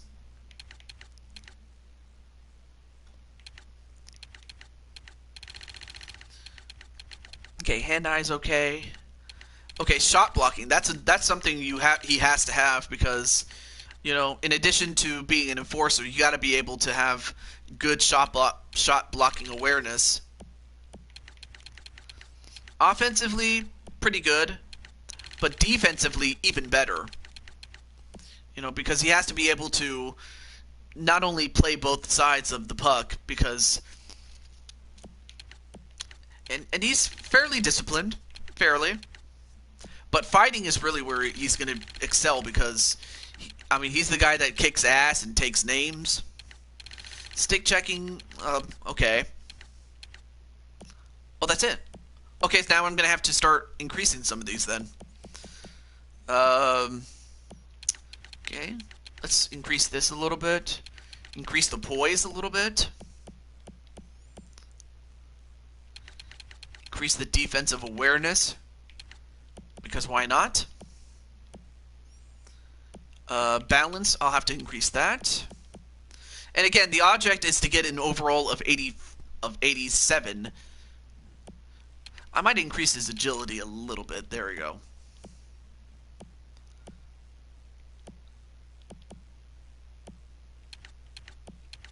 Maybe make his accuracy a little bit better.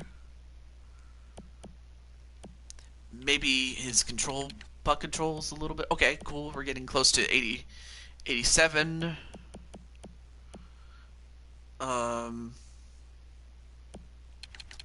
Maybe increase this. No. Agility?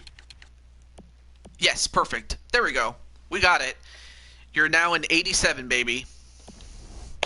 And in fact, all my guys are 87, so, you know, that way you're better than most, but of course only the superstar players would overtake you. But other than that, though, you're cool.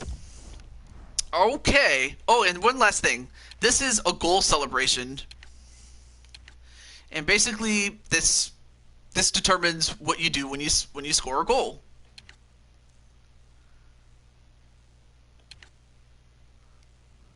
And then here, there you go. It's gone. Yeah, I'm not mad about not being OP. Yeah, because again, you know, if you were OP, you probably would carry the team on your back. And if you have a bunch of teammates that are OP, then it just becomes so anticlimactic that it's not even funny. Oh yeah, I could totally see you doing the encore one. I'll show you to you again. Look at this one. Look at this. Oh, there we go. Look at that guitar solo. Look at that. I tell you, you're rocking tonight. Yeah, so of course we'll go for the lols. Okay. And with that, it's official. You are now on the roster. Wait, what was your number again?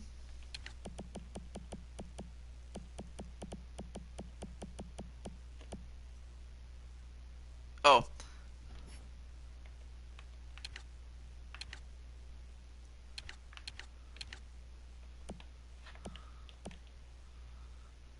Oh. Oh, it doesn't... Shoot. Okay. I forgot what number you were, but that's okay. That's alright. But at least I got you... Oh, I almost forgot. I gotta put you on the team. What am I doing? I almost forgot to put you on the team, so let me do that really quick.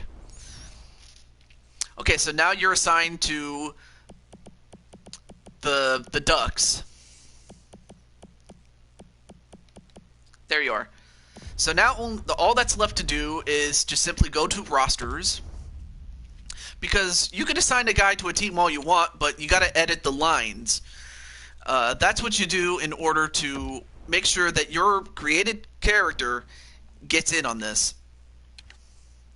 And, well, it looks like Raquel's going to have to play on the second line now. And as for Brian Gibbons, I'm replacing him with Mr. Robert Parks. Yes, of course. I'm just going to switch the lines over a little bit, but now you have the powerful line of Outcast Sage, Ryan Getzlaff, and Rob Parks. But that's not it, because now you have... Okay, definitely going to put Henrique over here and put Rob Parks in the special teams for power play.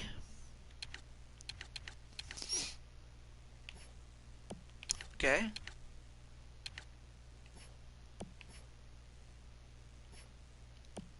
Extras. What are extras? Okay. Extras are cool. 3-on-3 is alright. Okay. So for extra attacker, I'm definitely going to get...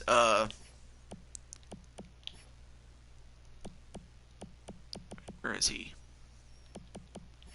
I'm sorry, you're a left winger. My bad. I'm going to get Mr. Rob Parks in there. That way, when an extra attacker comes in, they'll send you out there. And with that said, Rob Parks is officially, this time, he's done. So congratulations, Rob, on joining. And thank you, everyone else, for watching. And, yep, as I mentioned before, next time... next Friday, I will be doing this again. It's not a problem, Rob. I'm happy that I got to do it, finally.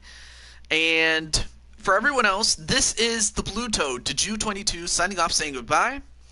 And I will see you guys next week for NHL 19. Now, as for everything else, let's see, tomorrow... I'm kind of on the fence of what to do as far as on the next show, because it's going to be a very busy week, and the next available opportunity I have to do the next stream will be this Thursday. This is kind of an update, though, but Thursday... on the 10th. Now, Friday the 11th will be this game, but on Thursday, December 10th, I got back with my good friend Remnant Elementor, who won the prize on Jackbox 7, and out of all the games that he wanted to do, he wanted to do